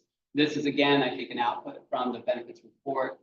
These are potential water savings and benefits. Potential is the most important part of that. So we want to make sure that we again have monitoring that can actually look at what are the true benefits once you implement the project. Next slide. So estimated average acre feet per year benefits per site. First 74 site assessments, there's 154 sites total. So it looks like average values about 0.2 acre feet per year. Increased infiltration, water quality enhancements, 3.2 acre feet per year. So the water quality enhancements are cleaning the water before it gets to the river. And for those who aren't aware, I'm sure everybody is aware, the Ventura River does have a TMDL for algae that's linked to nutrient, and that contributes in part from agriculture as well as urban runoff. So, you know, being able to take out those excess nutrients that are applied by fertilizers, or perhaps unloaded because of forced manure, or because of over fertilization by our agricultural users, being able to clean that up before it gets to the river means that we're addressing those TMDLs, which is again a statutory requirement that is a regulated impact beneficial use by the State Water Resources Program. And then this is residential sites, small sites, kind of similar, just a little bit of a reduction in the water quality. But you get sort of the scale, and these are individual sites. So as you scale that up across the watershed, you just see a cumulative benefit from all of that. So even relatively modest neighborhoods could easily scale to 2 acre feet per year if you just put in some of these practices and reduce consumption. And then this is. That's implementation that we did not yet get funded. Okay, so, okay, so this was the proposal. Sorry, Regina did the line share of these slides. So this was what we had originally proposed through Wildlife Conservation Board. Hey, we would like you to implement these. These are all conservation stewards that were part of VRIF 1, and then there are probably a few others that hadn't been able to make it across the finish line when we had submitted proposals for VRIF 1 that came in. It was like, hey, you're gonna be great water, reduce consumptive use irrigators, so let's, or water users, so let's include you. Didn't get funded, so I guess that's the end story for that. But we're still seeking parlay with funders to get at least some of these elements. Okay, forward. And then news delivered. Okay, so Regina, you want to come up here and talk about these? Sure, I'm gonna be really quick. I think we only have 2 minutes. Yeah, sorry. Which is, no, it's great. So, I mean, Jamie doesn't need to go anywhere, but I guess that last slide of the implementation piece, like, okay, did we get the block grant or not? Still pending, right? Still pending. Maybe all those will get funded. In the meanwhile, there's just a little bit of news. Yes, there's pollinator Arundo pieces going on. Let's remember that's part of the toolkit, and potentially, depending on where it is in the watershed and the water source supply, could assist with in-stream flow framework, right, for us to understand how we're doing. But there is some new funding that came in from DWR, if you want to go to the next slide. And essentially they're calling, there's 5 pilots across the state. It's a climate resilient, and yes, that's what they're calling it. Then DWR wants to call it climate resilient landscape conservation pilot project. So there's 5 across the state, and they're going to essentially take turf and the definition of turf is actually up to the community, okay, and replace that with these strategies. So again, if you, I'm not going to read the language in here and tell you who the partners are, but it's going through the land resilience partnership. So again, what are those parcels that are there that have already either been identified and go through the assessment process, get an actual plan, and from that plan, we will be able to do direct install. So this is fully funded from engagement all the way to monitoring. Ventura River Watershed is one of the first pilots. So that's a sneak preview.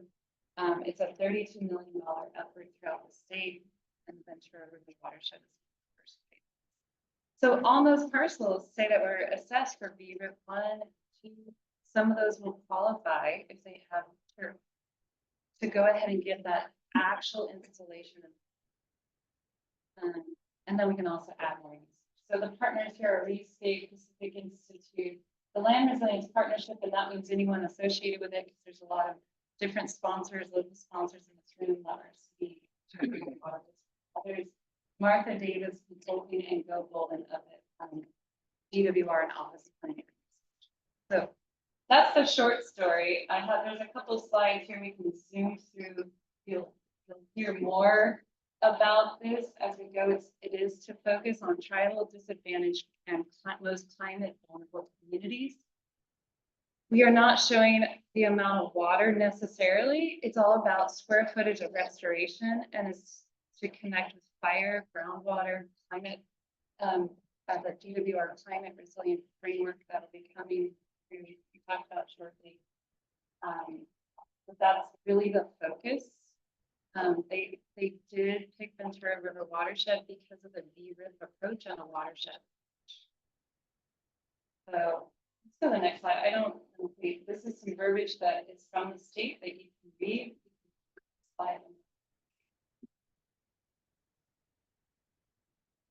Next slide is really about the Ventura piece. One of the important things is this is to build on what is already here, not to replace or change. So there's a lot of funding here to have meetings, to coordinate, to collaborate. The current entities who are doing a lot of these practices already, such as all the fire collaborative. So next slide. Move the flyer and start to see around the community as well, so people can sign up. And again, it's first come, first served, with all the way through the installation. Yeah. Quick question. So the properties that get to participate in this must be a designated. Yeah, so the criteria is actually listed on the website. So either they have to be in a DAC or along the, so far from the bike trail, the River Parkway Trail, and a public area. That's for access, tribally stewarded or tribally like managed. Or if you were under the median income for the Ventura County. So those are here. Those are what comes first, and if there's money left over. So you're not limited to that destination. Correct. So there's a criteria. Yeah. For some of the grants that we went through was required a gap designation, just a screening tool. Ventura County is listed as that. Yeah. Because it is the district, so it becomes a gap, right? Another service. Yeah. So it becomes a gap. I don't know if that applies to this. A number of grants within USDA and stuff like that. Climate tool said we were disadvantaged because we're underserved. Yeah, that was a conversation. We could have opened it up to everyone, but I think once you open it up to everyone, the resorts and other groups would be eligible. We can't turn them away. We wanted to make sure to help those who need it most first. So this is the first move and see how much money is left after. And they're slotting about 6 to 7 million to start with. And it's now, it's happening. Yeah. Right. Yeah. So this is funded, this project for the watershed? It's fully funded. It is a contract. It's not a grant. I didn't state that. It is through Watershed Progressive directly with those other firms. So because we are an actual install firm license, it is actually through contract with Watershed Progressive, which makes things easy. Yes. Have you seen many of your participants voluntarily go ahead? Yeah, we're just now starting. And so, yes, they're already signing up to have designs, assessments, designs, and install. There's, I think, an install perhaps in 2 weeks. So, absolutely. And I don't want to take up too much of Lynn's time. And I think there's one other quick. Yeah. Just a quick question. I heard you say you have to replace turf, and as you know, many of us went through the drought and took steps to replace turf, but didn't do anything else. They put in mulch. Does mulch count as basically, I know it's not a water grabbing kind of landscape, but it's a dead landscape. There's nothing happening, nothing growing. Does that? So DWR did not want to penalize those who during the drought couldn't either afford because water is expensive or because of drought conditions did the right thing and did not water their lawn or the turf. They didn't want to penalize, so there is a backlog of 2017 and 2021 on different conditions. But if you did not water, they still want that to be transformed into something that's for a healthy, resilient watershed community piece, using essentially the VRIP tool.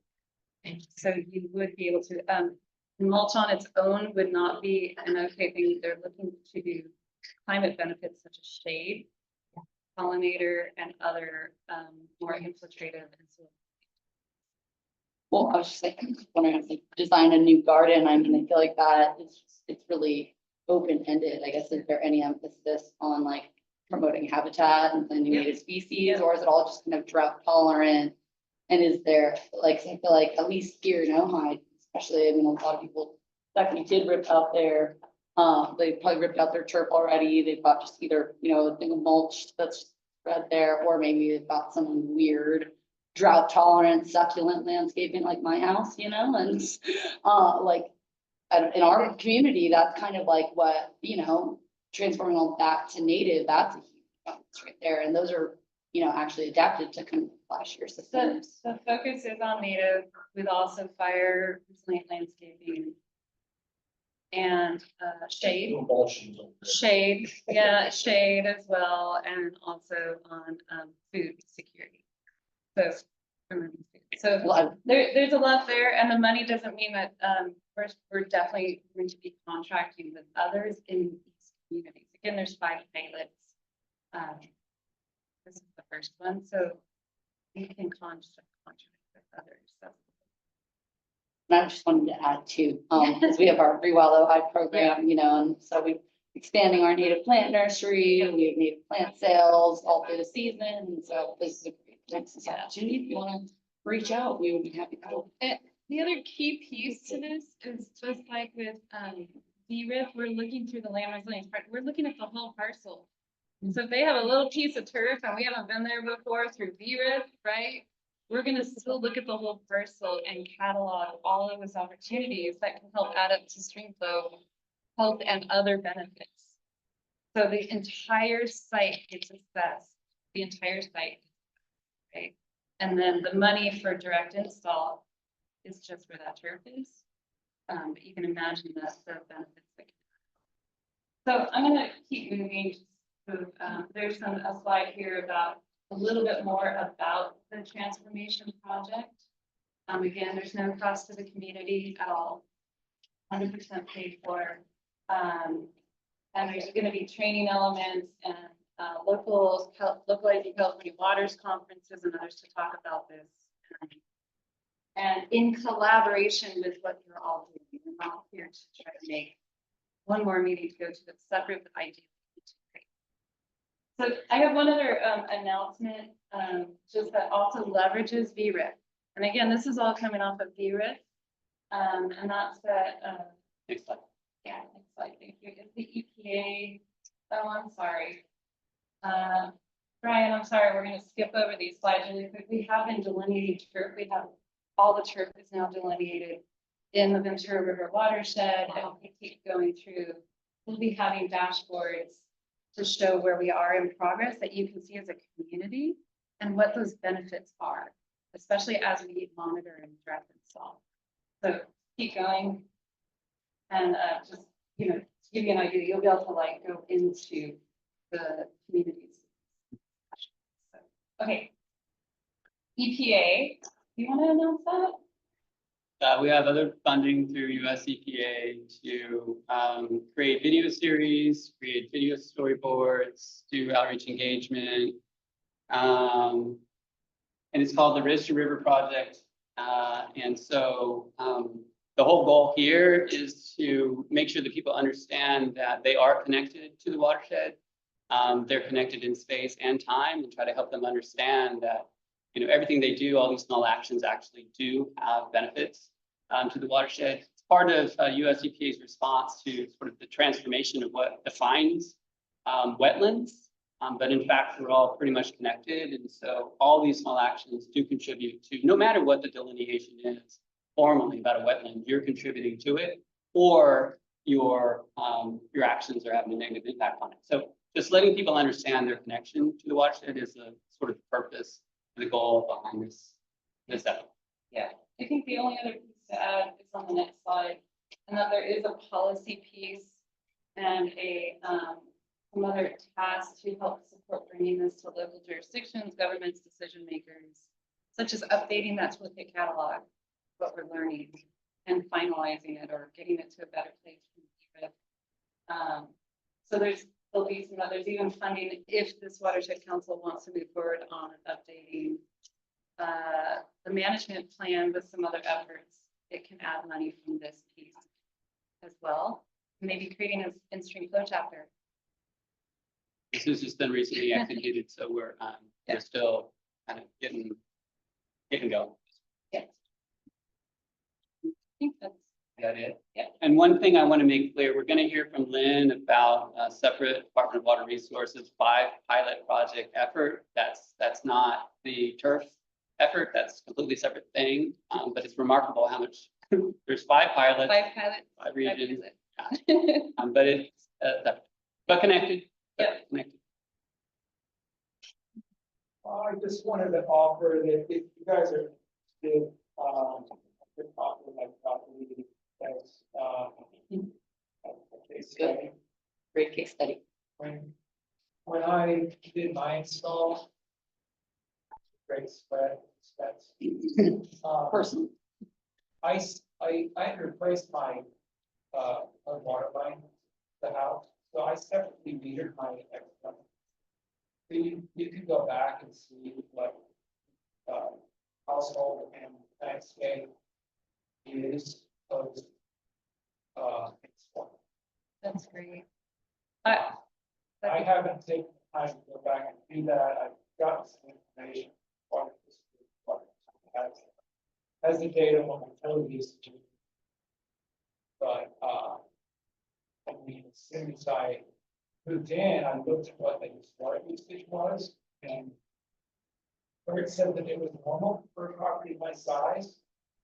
But these were old school guys who used sprinklers, who can turn them on in the heat of the day, spray water everywhere. And the amount of water that my property used historically was unbelievable. And I probably found probably 10% or something. That'd be great. We kind of skipped over a slide that most of the residents we're seeing are still, we're finding like 70% reductions, even when we think everyone in Ojai, this is not just turf sites, but the 70% reductions, even when we think, oh, we're at demand hardening, right? There's still more that can be done here, and that can be done in a way that's not just putting rocks and succulents in your front yard. So Pacific Institute is going to be helping us work on the studies and the plan, and that would be great to find those willing in the community who want to be a part of that narrative and that story for the watershed. And I just got to pay a big thanks to Surfrider for all the effort they did on these kind of tools and outreach, because we're finding people probably want to sign up for a lot of these pieces to help stream flow and watershed resilience because of the effort that Surfrider did. So just a pause. You call. We started working on the garden, which is basically watershed wise landscape.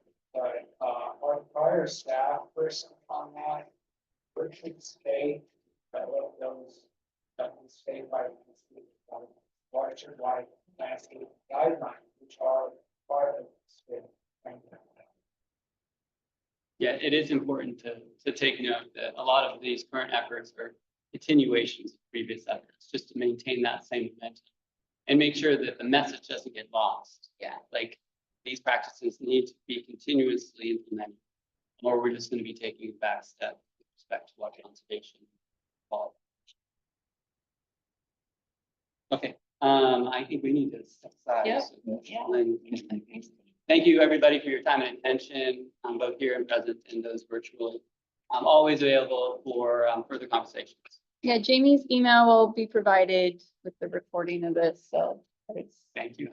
I can always use my email and forward it to you. but- That's all great. Thank you. Thank you.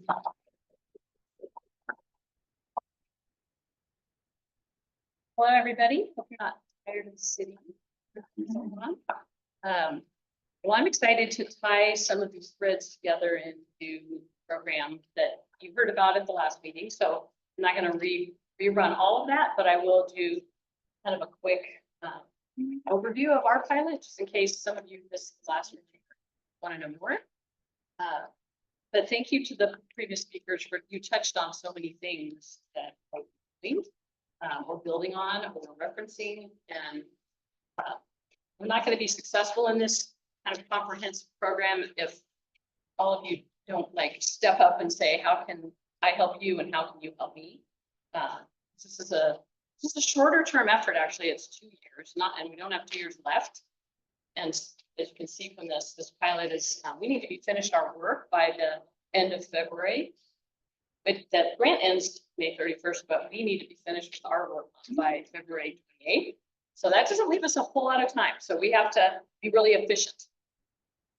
Okay, and my name is Lynn Rodriguez, and I'm the project manager for this, working very closely with staff at RCD, with Jamie and Heidi and Lauren, and they're the grant recipients. So the kind of what we're doing today is we're going to ask you for some action, some consensus around the use of this council as a network.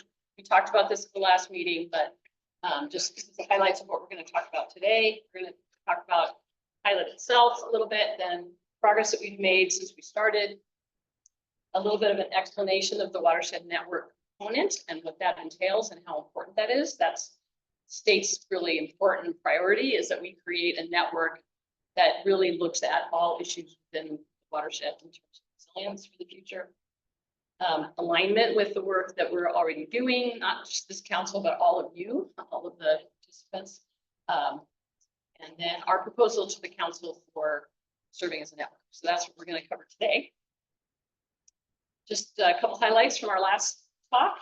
There's a total of $10 million, so much smaller amount than the turf replacement pilots that Regina was talking about. We have $2 million each, which is enough to do some good technical studies and to tie things together, but it's not a lot of money when you think about what you would pay for climate analysis. There's a lot of analysis that needs to be done. They'd like to see require a watershed by water budget. That's going to be one of the more challenging things that we do. So as I said, be completed by the end of February. RCD was kind enough to agree to take this on top of all the other many grants that they're managing.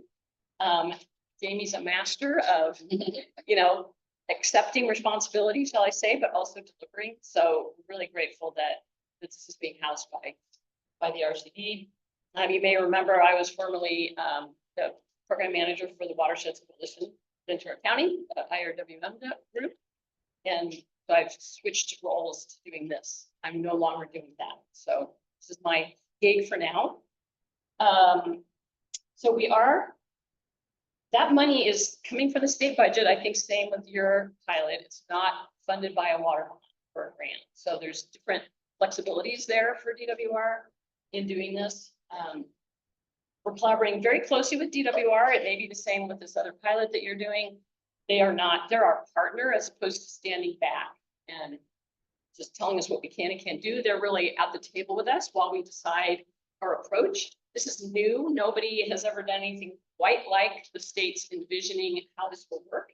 It's an outgrowth of the California Water Plan update from 2023, really focusing on watershed resilience. That's one of their initiatives in the plan, along with climate resilience and equity. So we're wrapping all of that into this pilot. They're really interested in the outcome. And so we're telling our story as we do this about what works and what doesn't work. It's sort of beta testing what they think is a good idea. They've developed tools for us, lots of toolkits and stuff that we can follow if we want our hands held. I think what's great for us as a pilot is we have so much going on already in the realm of climate and watershed resilience and equity. Not that we don't have a long way to go, but we're not starting from ground zero. And there's other pilots that are, they're handing off their entire grant amount to somebody coming in, teams of consultants to just build a ground up effort. And we don't have to do that here.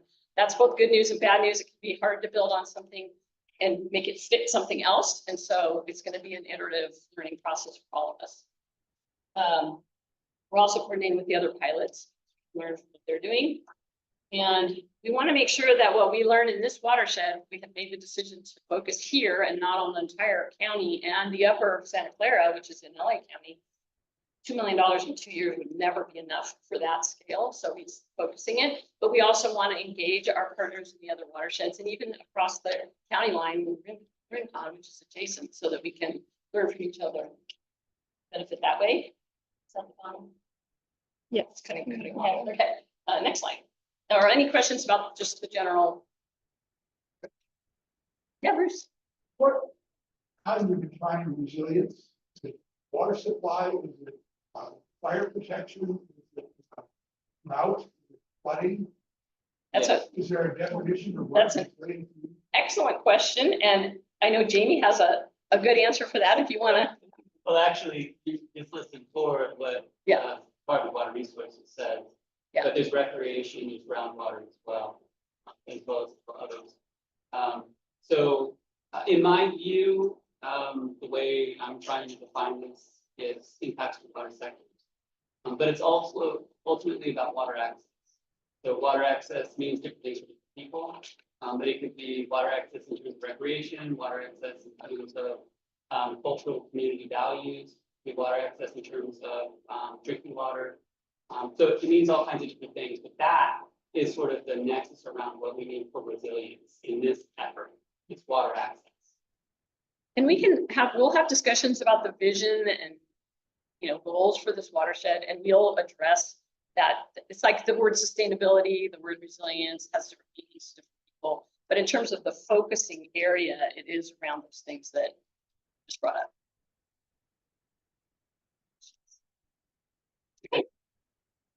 So these are just, again, the basic goals of these pilots: build stronger community-based networks. We have a lot of strong community-based networks in this watershed, thankfully. And adding to that, going back to the climate vulnerability and risk assessment that we did in the IRWM plan in 2019, and the work done by the Desert Research Institute climatologists that helped us.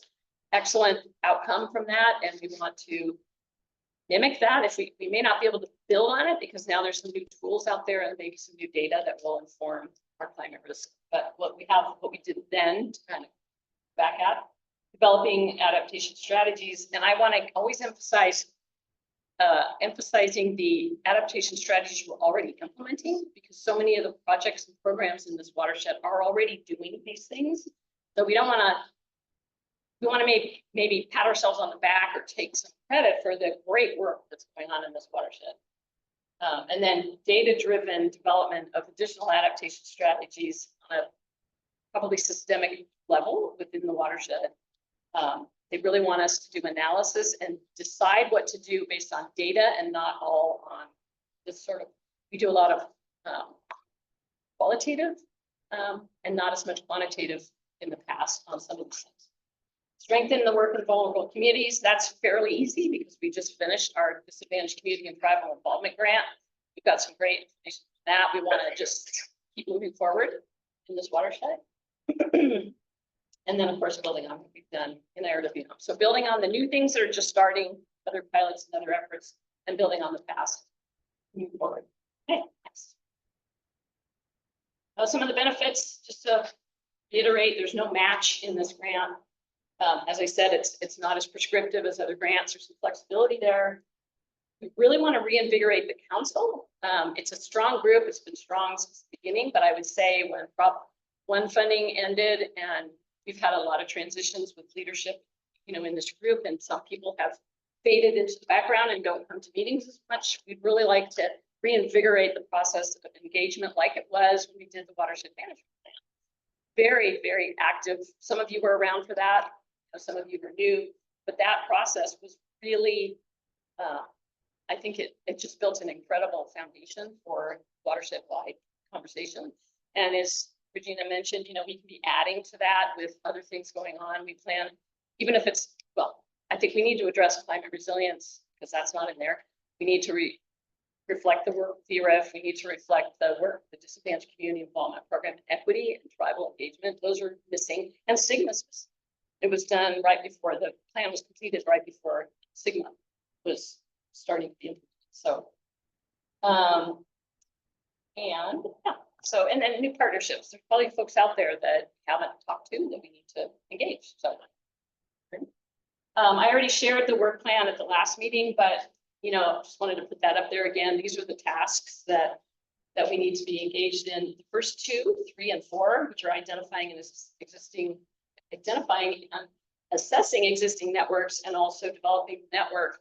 Those are the things we're really heavily engaged in right now. We made a decision through a couple of meetings. In the last meeting, we got some thumbs up that delineating this watershed is acceptable to this group, and we've told DWR we're doing that. So already kind of completed that step. The watershed resilience vision will come a little bit later when we've brought in more partners, and then the last or the next series of tasks are all the technical work that needs to be done, the analysis and collecting information and data, building on past water budgets. We've got water budgets that have been done for specific entities, or we have one watershed budget that I'm aware of that was done by the Bren School back in 2013, I think it was. How can we use that? It was a WEAP model that was utilized. So we'll learn a lot from our consultants, help us move forward with that. Group process of assessing our vulnerabilities and risks and developing strategies and implementation strategies, figuring out how to track our performance. And last but not least, the watershed resilience plan gets developed, which is an amalgam of all the deliverables in the grant, but also building on our past. And I like the idea of the EPA grant maybe helping to bolster this, because Lorraine Walter, if you remember, she did a great job finding specialists to do the plan layout and the graphics. And that piece, we do not want to tack on a bunch of stuff that doesn't conform to that really beautiful. It's not all about the look, but it is important. It's much easier for people to read. So I would hope that maybe there's some money. I don't know that we've got enough in our 2 million to cover fancy document preparation. So any questions? I know I'm running really quick through these. We have other stuff to cover, but yeah. How much money the watershed plan cost us, Lorraine? Well, the grant was 210 million. And then she was applied for and received a Bureau of Reclamation grant for 50,000. And so actually 220. Yeah. I meant 1,000. Sorry. That would have been nice. Sorry. 210,000 plus 50,000 was the grant money in. I know OVLC, because she was working under OVLC, probably did a lot of matching with that, and some of there might have been other matching funds I'm not remembering. I'm sure you had to have a match. So that was probably, I'm going to just guess, maybe a $400,000 effort or something like that. This grant completely supports what we have now. Right, but there wasn't as much technical work done then. It was the work of a lot of individuals. I mean, if you look back at the plan, and I really want to encourage all of you, as you're participating in this effort, to go back and look at the plan if you haven't looked at it in a while. Where do we find it? It's on the Ventura River Watershed Council website. It's on what? The Ventura River Watershed Council website. The whole thing? And it's broken down into sections. Yeah, if you go under document, it's there, and when we post the recording, we'll include a link to the plan page. I mean, as you know, those of you that were here then, many meetings and subcommittees, and a lot of work went into that.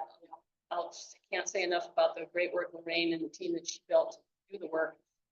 did. And if you look at the plan, it's got all the acknowledgements, all the people, like all of your names are on there if you were involved then, as well as the consultants and others. So, you know, that's a starting point for us for a lot of what we're doing. Because a lot of the it's setting and the information that feeds into the watershed plan. So want you all to be sort of versed in that, skim through stuff, look at the governance structure. We're actually going to talk about that in a few minutes about using the council. We have a charter, we have a leadership structure, we have all that in place. So we want you to feel comfortable that that's sort of kind of similar to the approach that you all agreed to under Lorraine's leadership to run the council starting in 2011. That was a few years after we started the group. It was in 2006. Yeah.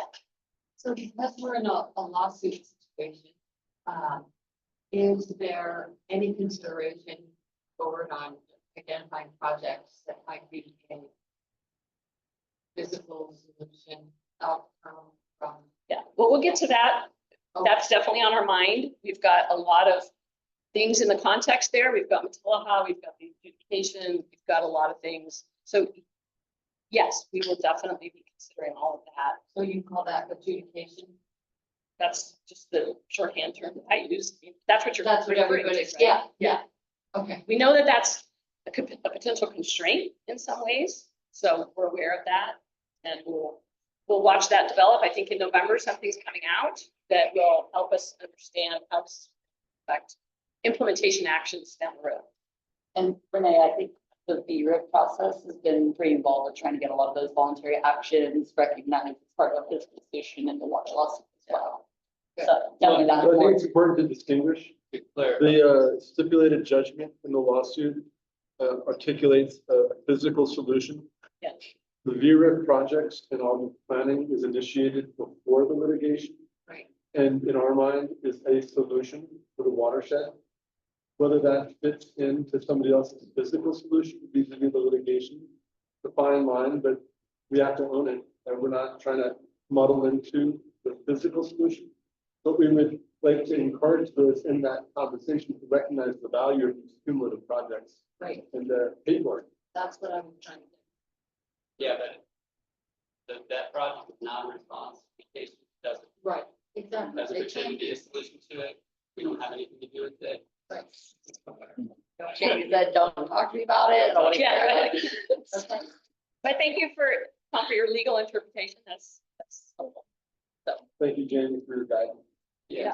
Jesus, thank you for not asking any more questions. I mean, the adjudication is an elephant in the room, obviously. It's something that's going to have an impact. And just to clarify, you know, this is a net conversation. So adjudication is going to come up because we're engaged in the community. That's the time. And how we go forward and integrate that into this resilience plan is going to be whatever comes out from this conversation. So again, this is our product. We're a grantee and we have a contractual team that's helping us and we're building that team out. But this is a community-wide watershed area conversation. And the solutions that we come to are going to be brought forward via community. Right. It just, happens to be the same boundary of that program, right? We have the same boundary. Yeah, it just happens to be the same boundary because that makes the most logical sense. So, sorry, I'm getting distracted by mowers behind me. Next slide. Yeah, apologies for all the noise. I know it's been a noisy day. So just to bring you up to date on what we've been doing. So the team of Jamie, Heidi, Lauren, Laura Schellenbarger, who's online today, and myself, we have been working to bring all of these things together and get us off the ground, fully off the ground, get the consultants doing their work, because the work they need to do is going to be time consuming. But we started our effort with the network assessment, and we've been having focus meetings with either individual partners or groups of partners. For example, yesterday we met with OVLC, Land Trust, and the state organization Trust Land, and had a really good focus discussion. It seemed efficient for us to be together instead of having one-on-ones. We have and we've had, so you can see who we've already met with, representatives from CEDAS, from the county sustainability group, and the planning department, Department of Conservation, With that. Let's think about that. The Friends of the Santa Clara meeting that we had was more to engage them in understanding what we were doing and being okay with not being considered part of this grant, although they will benefit from it. The Upper Ventura GMA, Upper Ventura River GMA are there. We had a good conversation with Bruce, and we'll continue to meet. None of these are one-only meetings. We'll continue to have meetings. We met with Ventura Water, with all the three kind of top leaders within Ventura Water. So those are the meetings that we've had so far. We have many more to go, and this is a really important part of the process. We're asking a lot of questions, and we'll be developing some outcomes from those meetings. So it needs to be all about. We can do a lot in a network meeting, but we can't get all of that. So these focus meetings are really important. We'll be developing a kind of an inventory of all the efforts going on and documents that are out there, and we're collecting all of that information from our partners as we meet. And so that's a big effort. Yeah. I'd like to clarify, I was talking to you as an individual, not as a representative. Right. That's why we have to meet you again. Yeah. Yeah, okay, well, that's, thank you. Okay. You might want to change that. Met with Bruce. Met with Bruce. And same thing with Friends of the Santa Clara River. We just met with Candace Medigan, who's actually not with us. I think of her that well. She is involved, but she's representing someone else when we have the meeting. So I'll me as a land conservancy person, not as a Upper Ventura Federal Agency board member yesterday. So yeah, there you go. yeah, because we all wear more than one Different hat. There yeah. you go. So coming up, we're going to have more meetings, Surfrider and other groups, and Farm Bureau, and some of the community-based organizations we hope to engage in this effort, like Cause, who was very involved in the DACD grant, and tribal and building on. Again, we don't want to fatigue people with too many multiple meetings and engagements. So now that I know that you've already been doing some work with them, maybe we try to pick. Any questions about that? Yeah, Brian online has a question. Do you want to unmute yourself? Hello, hi Lynn. Hi. I was just looking at your list of meetings, both past and future, and it struck me that the two GSAs are not listed here. I think it's really important for you to engage with Julia and I at the two GSAs. I think there's a lot of potential overlap with Sigma in this planning process, and I think it's really important to hear from us what our plans are, what they're about, what they do, what they don't do, how that overlaps with this. And so I just encourage you to reach out to Julia at OBGMA and me for Upper Ventura River. Thank you. Thank you, Brian. That's our plan. We started this short list of upcoming meetings with some that we had already scheduled, and then I added some other things, and I neglected to include the other two, well, all three GSAs, including Mountain, and four. Like fire state councils aren't there, but yeah, that's not an inclusive list. Yeah. So. But thank you for the suggestion. Yeah. Also, if anyone wants to suggest meetings and organizations, please feel free to do so. Is it, let me ask you this, Brian, and anybody else here representing one of the other GSAs. Do you think it would be beneficial to meet with the GSAs as a group? Or at one-on-one?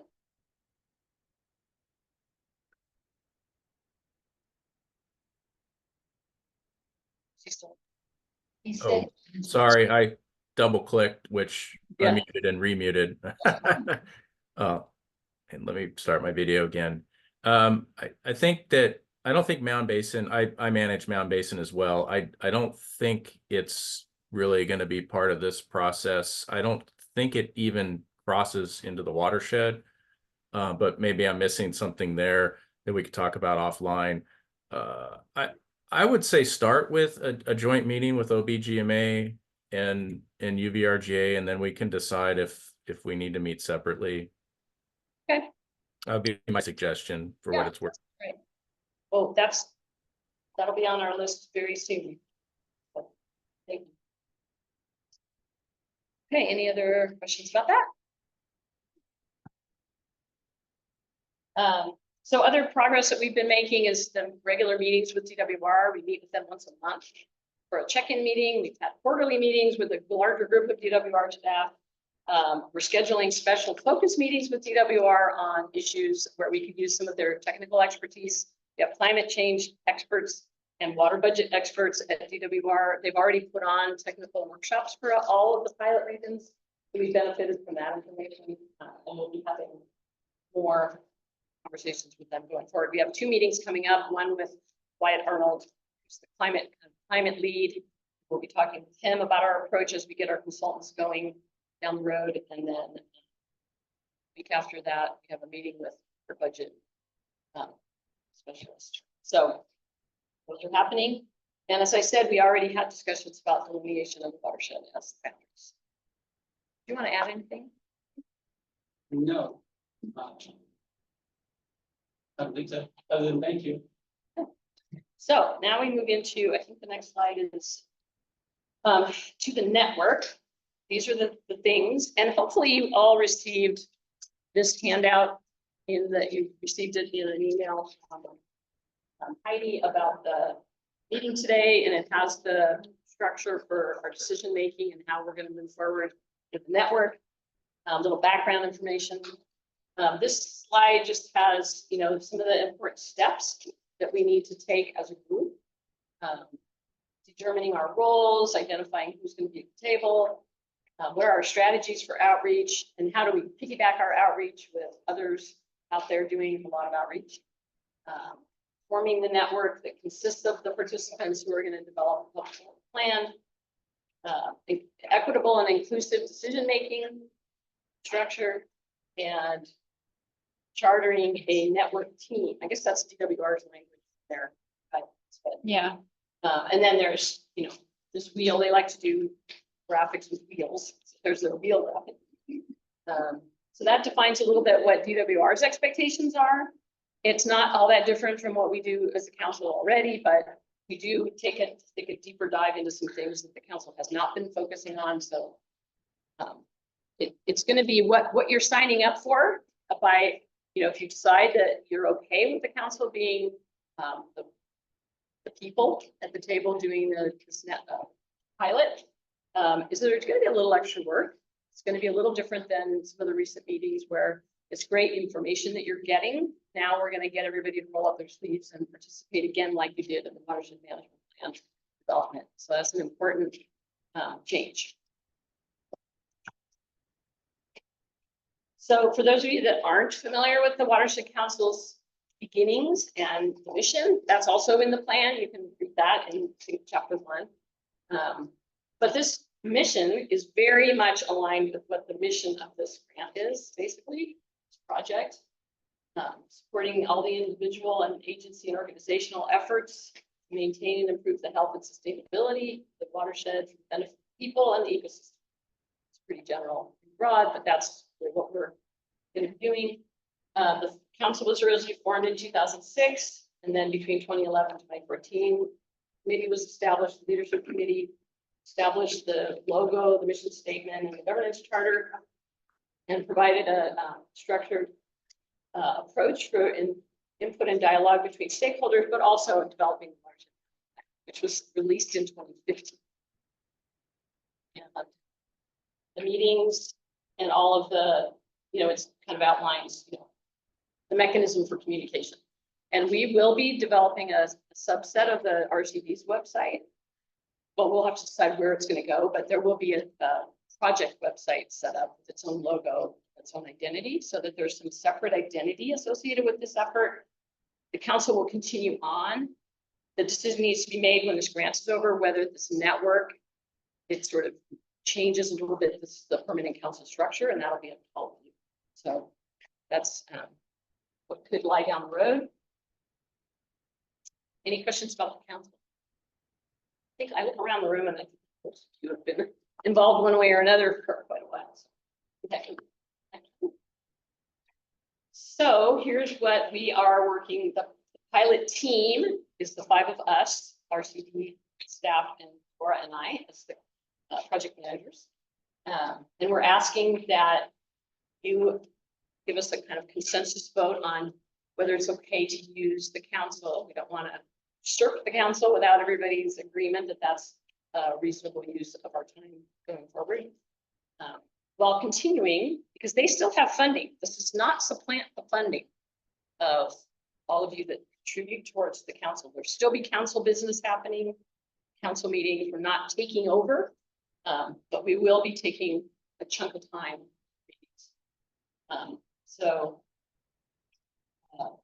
Kind of see, we just really want this to, for now, to serve as the network to allow for the expansion.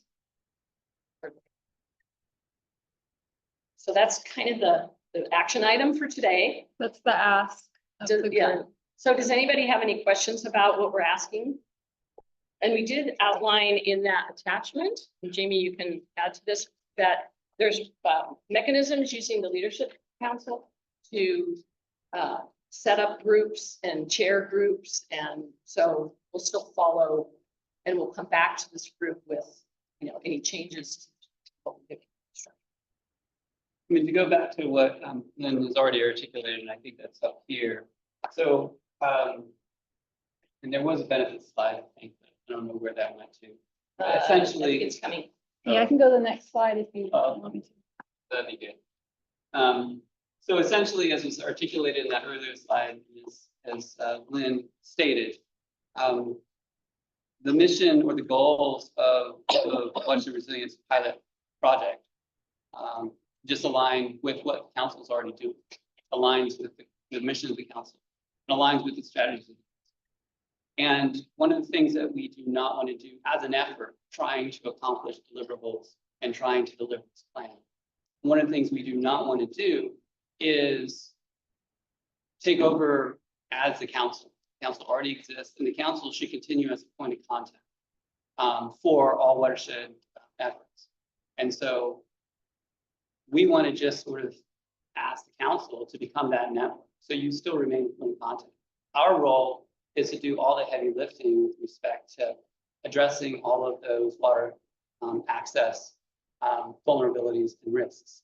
And also, not just us, but the council, the network, engaging in subgroups, engaging in working groups, and then also offering to a large degree some oversight.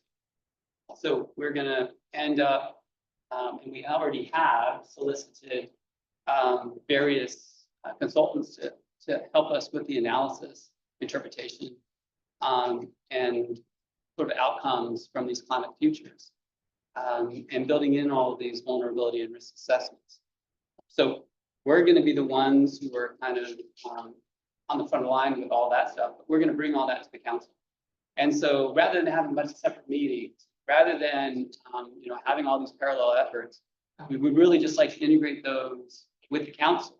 And again, as Lynn indicated, you know, it's often these large scale efforts with common mission that really reinvigorate the community that you're trying to engage with and really bring everybody to the table, especially when it's presented in understandable ways. So we just feel like the council already has the existing structure, already has the existing engagement, and then we're just bringing new organizations to the table. Like, I don't know, Kristen, when was the last time you were at a Watershed Council meeting?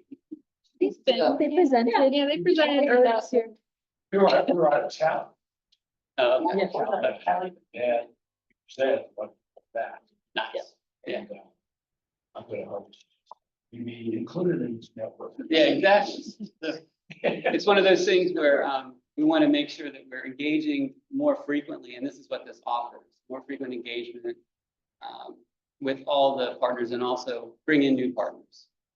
So there's a lot of people that are online. There's a lot of people that are here. There's also a lot of people in organizations that aren't. And so even if it's not direct engagement council meetings, there's going to be these conversations that we're having through this effort, and that's going to expand and strengthen it, because ultimately that's, and we want that to be a lasting thing. So again, if it's already organized within the council, then that strength and resilience in the council itself, because of this engagement effort, I think will continue. So that's part of it. Yeah. So there's a bunch of benefits that, you know, we can run through. Again, we want to reinforce that the council is the Ventura Rivers Watershed Network. We're just sort of an effort that's helping to support and strengthen that network. Our goal really is to expand council outreach and engagement, and that's a direct result of what the deliverables are for it. We need equitable access to water. Okay, we need our underserved communities engaged, we need our tribes engaged. We need disenfranchised communities engaged. We want to avoid community fatigue. Everybody's super busy. You know, there's lots of meetings. You have to pick one or the other. We don't want to do that. We want to hold it all within council on business. So avoid community fatigue, too many meetings that just say the same thing. We want to more easily update the council leadership. So, you know, when we have action decisions that need to be made, we want to just be directly engaged with council leadership. So those can be discussed and then presented to membership and the general public through meetings just like this. Increased efficiency. Again, working groups, we need directed input, and then we need sort of directed community engagement on those inputs to come to a decision. And so that's a process. And if you can streamline all those efforts and integrate those efforts, you get through that process a lot faster. You do not have a ton of time to get this across the finish line. And there's a lot of work that needs to be done just to.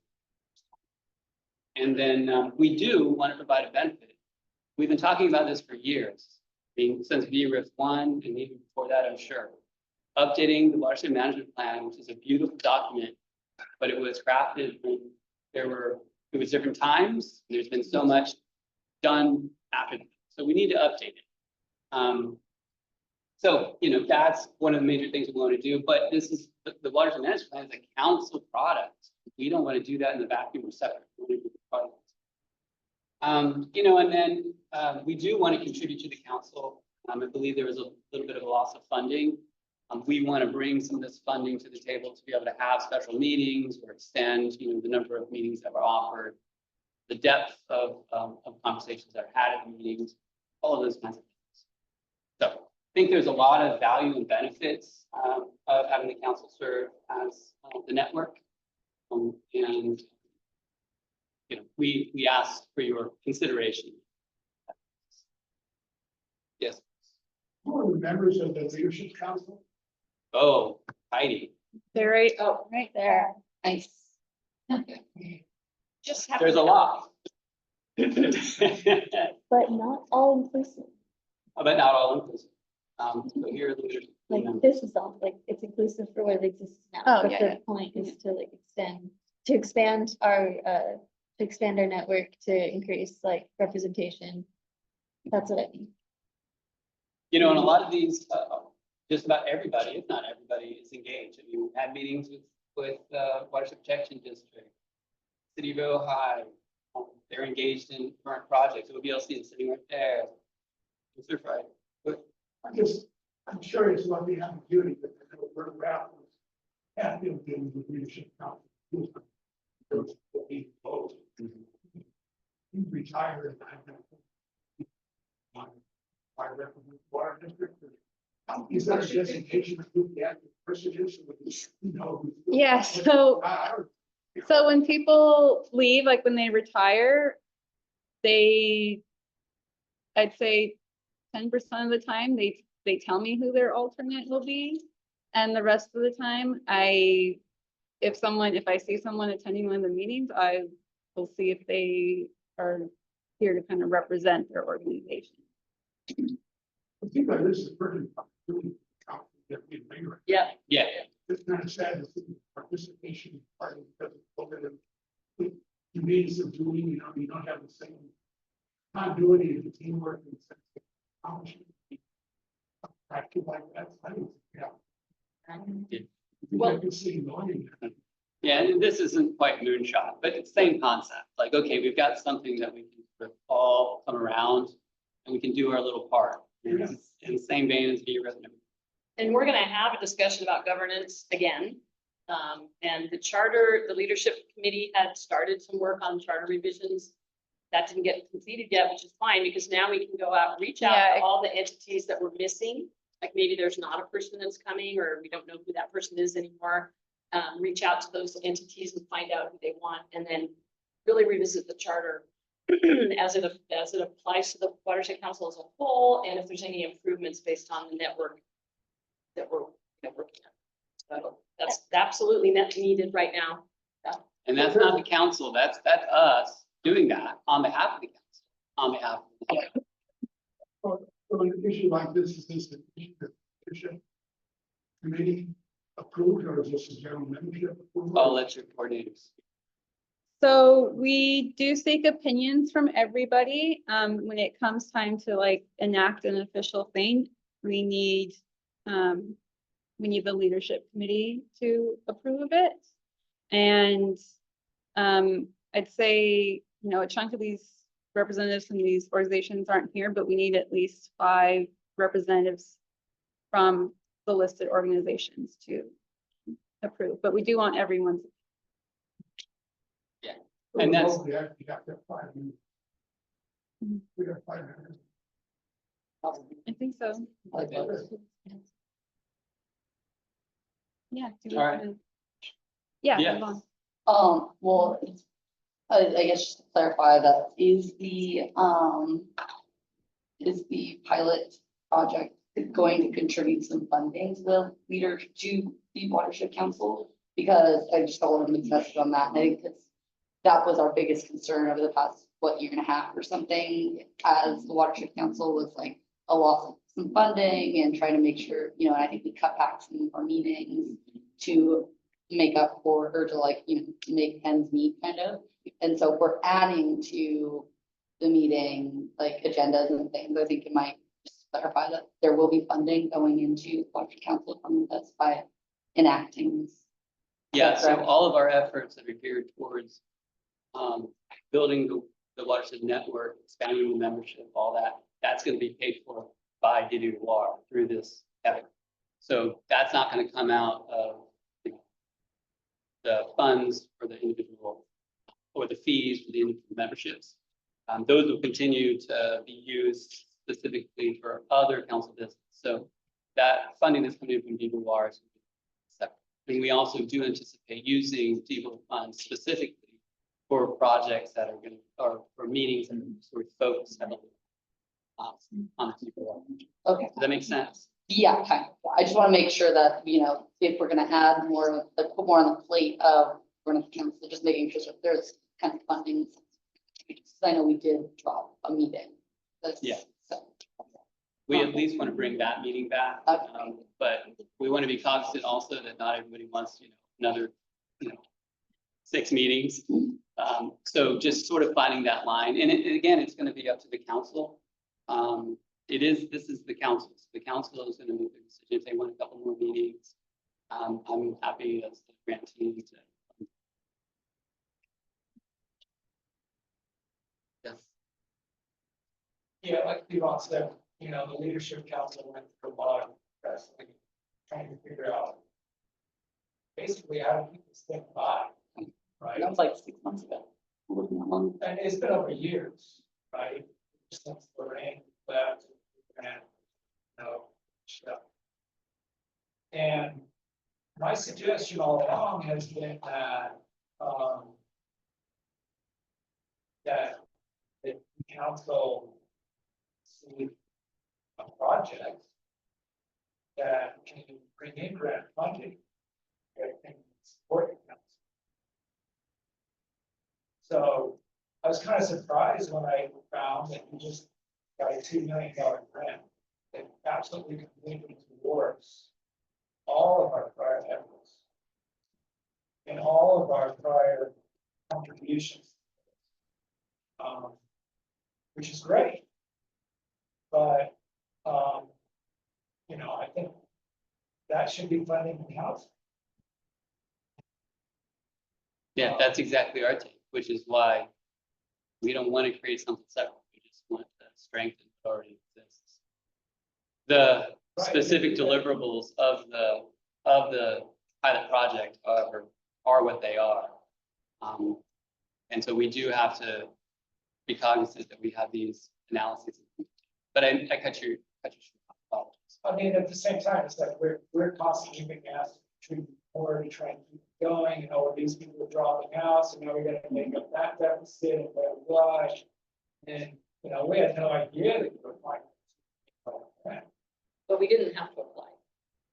State designated this as a pilot watershed. So it's kind of a windfall. So that's good news for the council, but I think it should be benefiting and supporting the council. That's what we, you know. This is the staple for watershed. Absolutely. So, you know, I think there's the synergy. Absolutely. And I want to reiterate, we haven't made this clear.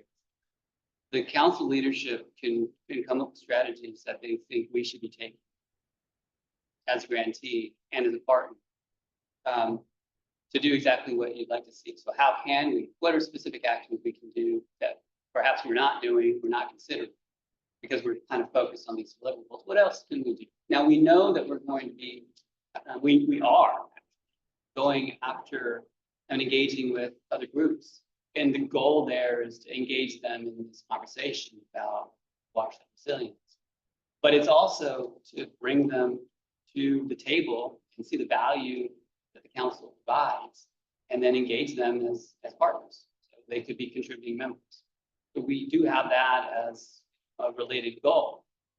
But perhaps there's other specific strategies that we can employ as well, that go beyond what we may be thinking, perhaps in the chambers. And I think maybe a little bit of your question is, why are we still why is the council going to still collect money from partners with this grant? Is that what you were saying? Or? Because the grant will end. I mean, it will be over. Yeah, exactly. But I mean, I think that grants like this should be something that Washington. Or the RCD as the lead of Washington should be active seeking support.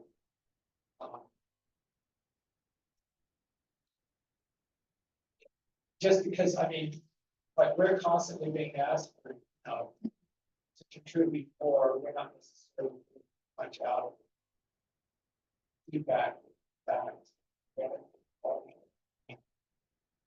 Unfortunately, I'm a little cynical because, you know, if you look at the very first goal and objective of our watershed plan, all of our member agencies have intentionally veered away from that, yet still, you know, part of this council. And so it's not even clear what the intent of all of this. I have no idea what the resilience plan is going to update, but we have 10 different plans now, which I guess you're going to try and consolidate it. But at the end of the day, I'm not seeing any benefit in the action on the ground. It's actually benefiting physical watershed. I will say that DWR has taken a phased approach. One of the impacts from the California budget is that there wasn't any funds for implementation. There were supposed to be. So in addition to the pilot projects, there was supposed to be implementation to actually take action. They had to eliminate. That ultimately is the goal. And you're right. There's so many. We just talked about 2 planning projects. You know, BRIF 1 and BRIF 2.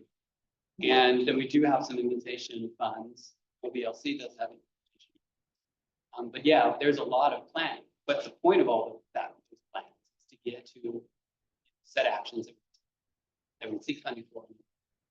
So it is frustrating because there's a lot of planning efforts. And there seems to be overlapping planning efforts. Again, to go back to sort of what the point is, this one, and Bruce's question, what is resilience? Again, focus on water sectors, the groundwater, and what are the threats to groundwater? What are the risks to groundwater over different climate futures? We're expected to model these different climate futures and then see, you know, what are the escalating risks, what are the compounding risks, so we can come up with mitigation strategies. And again, for water sectors, recreation, groundwater, surface water. So for Oh, can I interrupt really quickly? People online have a hard time hearing you. So maybe whoever's closer to the mic can summarize the comment, Yeah, or you sure. can come closer. Sorry, Paul. Well, I'll just say, for example, we have state money. We have groundwater sustainability agencies that are charged with doing just the same. They claim to be sustainable, no actions required, everything's fine. So what is this study about? Because those agencies are also on leadership of this watershed and are engaged in litigation. Well, So, I mean, my frustration is that we have done studies for the last 30 years. We know a lot. But, yeah, there's no implementation funding, there's no projects happening. We have a plan that has a whole list of projects. And, apart from OBLC and some individuals that don't much positive happening. So, yeah, I commend the land conservancy for taking the leadership role. It was a land conservancy that hosted the watershed. yeah, I'll, Regina's had a couple of times. hands up. Well, I just want to add, maybe taking Paul's remark about, as an output of this, it could be one of the major actions to be resilient, to have a network that's funded and have a funding model to create funding. I mean, like, how do you create funding for implementation and drive that? It's maybe one of the actions that comes out Exactly. that is then funded.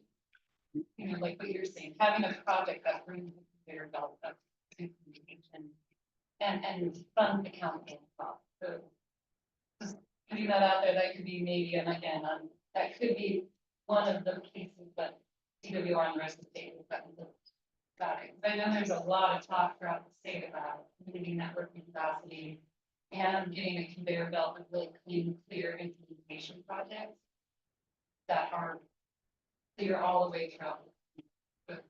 Yeah, and that's exactly why you need community engagement to decide what those are. I'm not going to tell you what the elements are. I can't tell you. What's going to be part of this? What's the resilience plan? That's not my role. My role is to engage the community to decide what that climate future looks like and what the responses are and how best to get it. Like I said, I think we know what needs to be done. We have a watershed plan. We have 2 de-risk plans. We got a whole list of stuff that needs to be done. How much did we do with $2 million? I don't know, but at least get started. Yes, if this were implementation, we would. This is a planning project, so we're going to integrate all that stuff. We'll provide DWRs with actual items that they could hopefully fund. And then our role to them, just like the BRIF, is to go after that.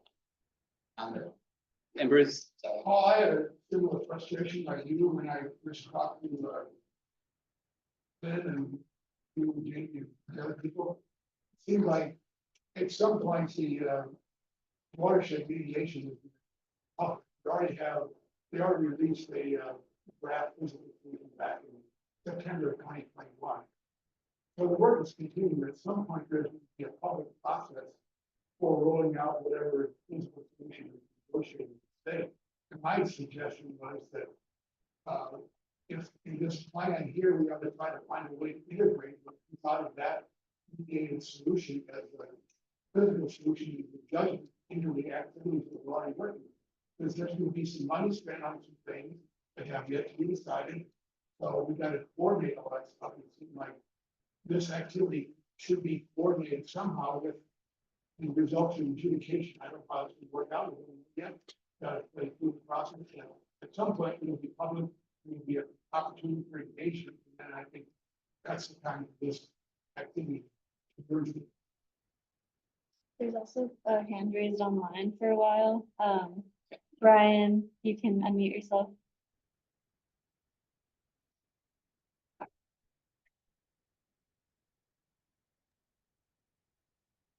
Hello, sorry. I just wanted to add some GSA perspective to the conversation. I think to some I couldn't tell who was talking, but some statements were made that the GSP plans say there's no problem. And I just want to correct that, at least for I can't speak for OBGMA, but the Upper Ventura plan clearly identifies indirect depletion of surface water as an issue that needs to be addressed in the Upper Ventura River Basin, and lays out an approach to addressing that. And so there is an issue that needs to be addressed.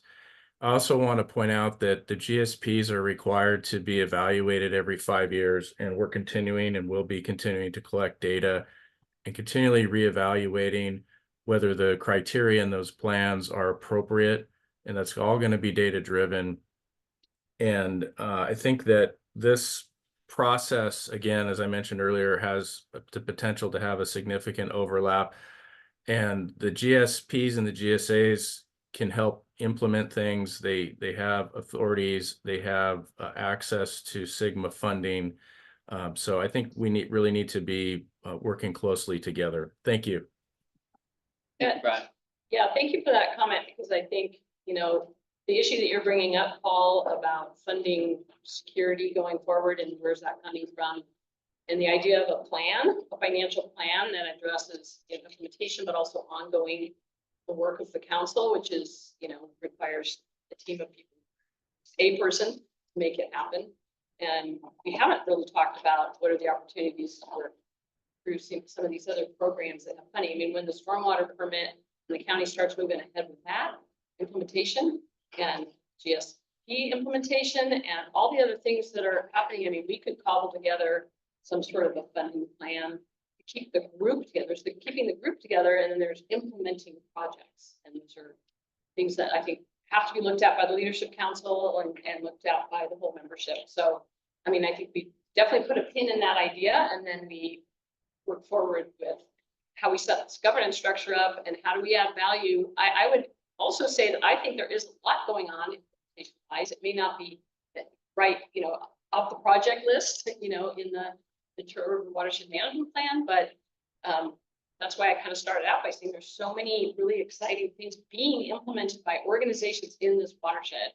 And those, some of them emerged out of some of our planning efforts. We may not be able to make a direct line, but I want to make sure that we're all, you know, recognizing that a lot has been happening, and that now we're looking at what are the gaps, what have we not done yet, how can we maybe fund some of those things, how do we tie together with other pilots and other efforts, and then use this group to decide where do we go after the grants is over, how do we reconstruct ourselves, how do we fund ourselves as a watershed council.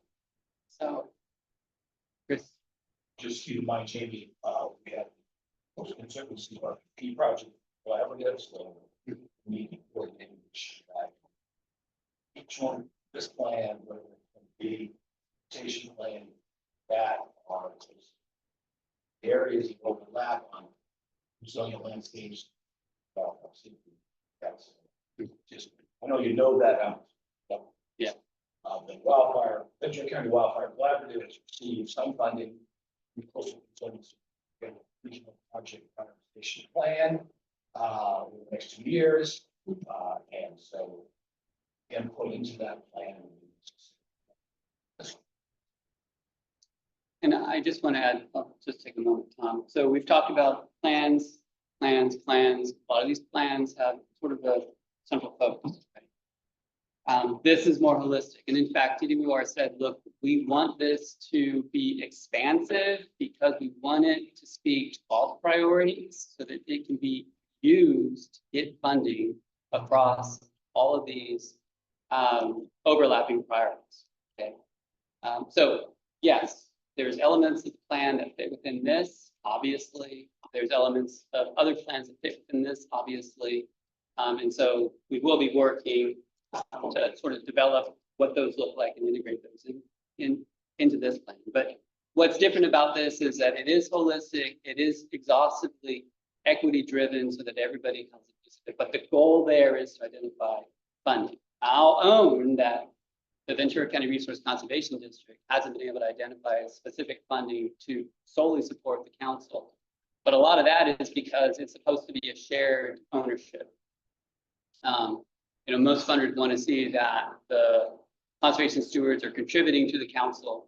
And so this effort is actually, I was very excited about it because it did offer us the opportunity to directly support the council while we were doing this effort. So I was truly excited about that because that was one of the reasons in my mind that I originally supported the conversation about BCRCD coming to the meeting, because that's what we do, we find funding. So I'll own that under my leadership, we weren't able to really consolidate that. But I will say that that was one of the major things that struck me when we saw this opportunity was that, hey, we can start down the path to strengthen the council, leverage that to seek sustainable funding and be where we should already be. So I hope that perspective helps as I share it. I just wanted to follow up with something that Bruce mentioned. Again, the RCD is not a party to the litigation or the mediation, but in that earlier draft of the stipulated judgment, there was language inserted in there related to a production forbearance program. And it specifically identified the Ventura County RCD and the Ventura River projects as the sort of projects that could qualify at this nexus, where people are they want a vigorous accounting of state dollars and what are the outputs. Again, it's not our job to weigh in on how the parties should negotiate the mediation. There's a lot of emphasis on non-flow measures. And then some of the flow measures have been kind of sidelined. They've kind of been put off. So like Arundo removal is something that everyone can agree on. It's non-flow. It's habitat. It's easier to have a consensus there. But I would say that depending on what comes out of the next version of the stipulated judgment, we anticipate that there will be a mechanism that would be a receptacle for all the projects that we're talking about, so that should implementation money come, the agencies are very skittish around the edges of this fight. And how do they endorse voluntary at the same time that they're bringing a strong regulatory posture? It's on behalf of the River projects that have been a consistent advocate for voluntary with a small v. And if they can't figure out how that goes into the equation, then we continue to advocate for them adjusting the equation to make these projects fit. And it's hard to be more like an innocent bystander in a bigger fight, but we just have a steady presence. We hold out a scenario that when people come around to letting the dust settle on their disagreements, that these kind of projects have been anticipated, they're ready to go, and we need to get moving on implementation without being stuck on how this fits into an accounting system. VRIP has invested heavily in a framework that can account for the actions of landowners who show up and do these good things. So, part of it is we're kind of just waiting this out, but we're ready. Yeah, we don't drive policy, we just respond. We're not policy. Anything to do with it, we're a neutral party. But we continue to do our work so that we're ready whenever a decision is made about where things are going. Bruce. I make a motion that the council approve the recommendation to coordinate the watershed. Thank you for your. Looking forward. If you are on the leadership committee and agree, can you, in the room with us, you can say out your organization's name and approve, disapprove, or an abstain. We'll have to have a second. We need Yeah, we need a second, yeah. Who would like to second? from the leadership committee. Yeah. I'll second it. Grace. And we're abstaining. We're also part of it. You what? We abstain. We have 5 people in. And Ventura River Water. Let me see supports. Ventura Land Trust reached out separately to say they supported, and the Farm Bureau also said that they supported. You got 5. Yeah. That's all we need for a quorum, but if there's other leadership committee members present in the room or virtually that would like to also vote, we can do that now. We do it.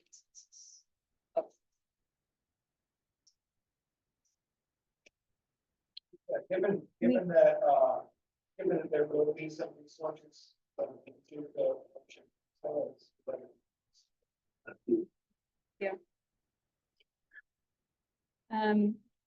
Beyond the leadership committee, do people in the room want to also share if they feel like this is a good idea or? The motion, that motion, because people online can hear. Hold on a second. Um,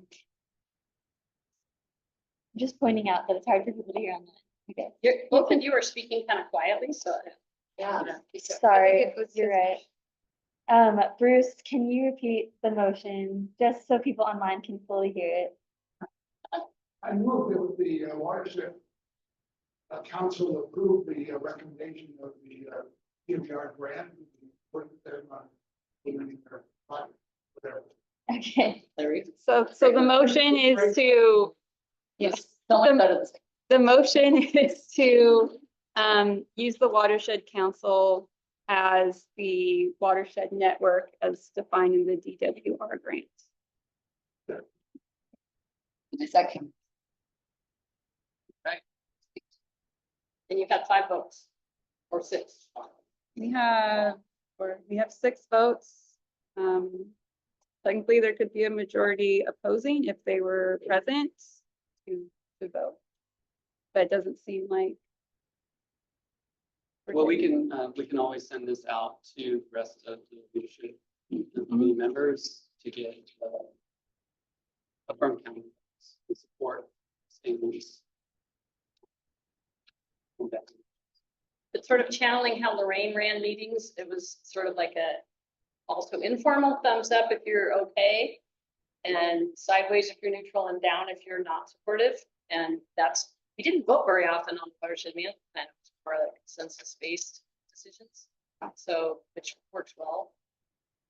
And part of our goal is to bring this back. So there's going to be action items that are brought. So leadership council is a bit more engaged, and overall membership, whether it's the general community or whether it's actual membership of the council, it sees democracy in action. Okay, so is that it? Thumbs up on that. Yes, yes, I think that. General consensus. Yeah, looks like it. Fine, I don't know. That makes it a little. You can ask them too.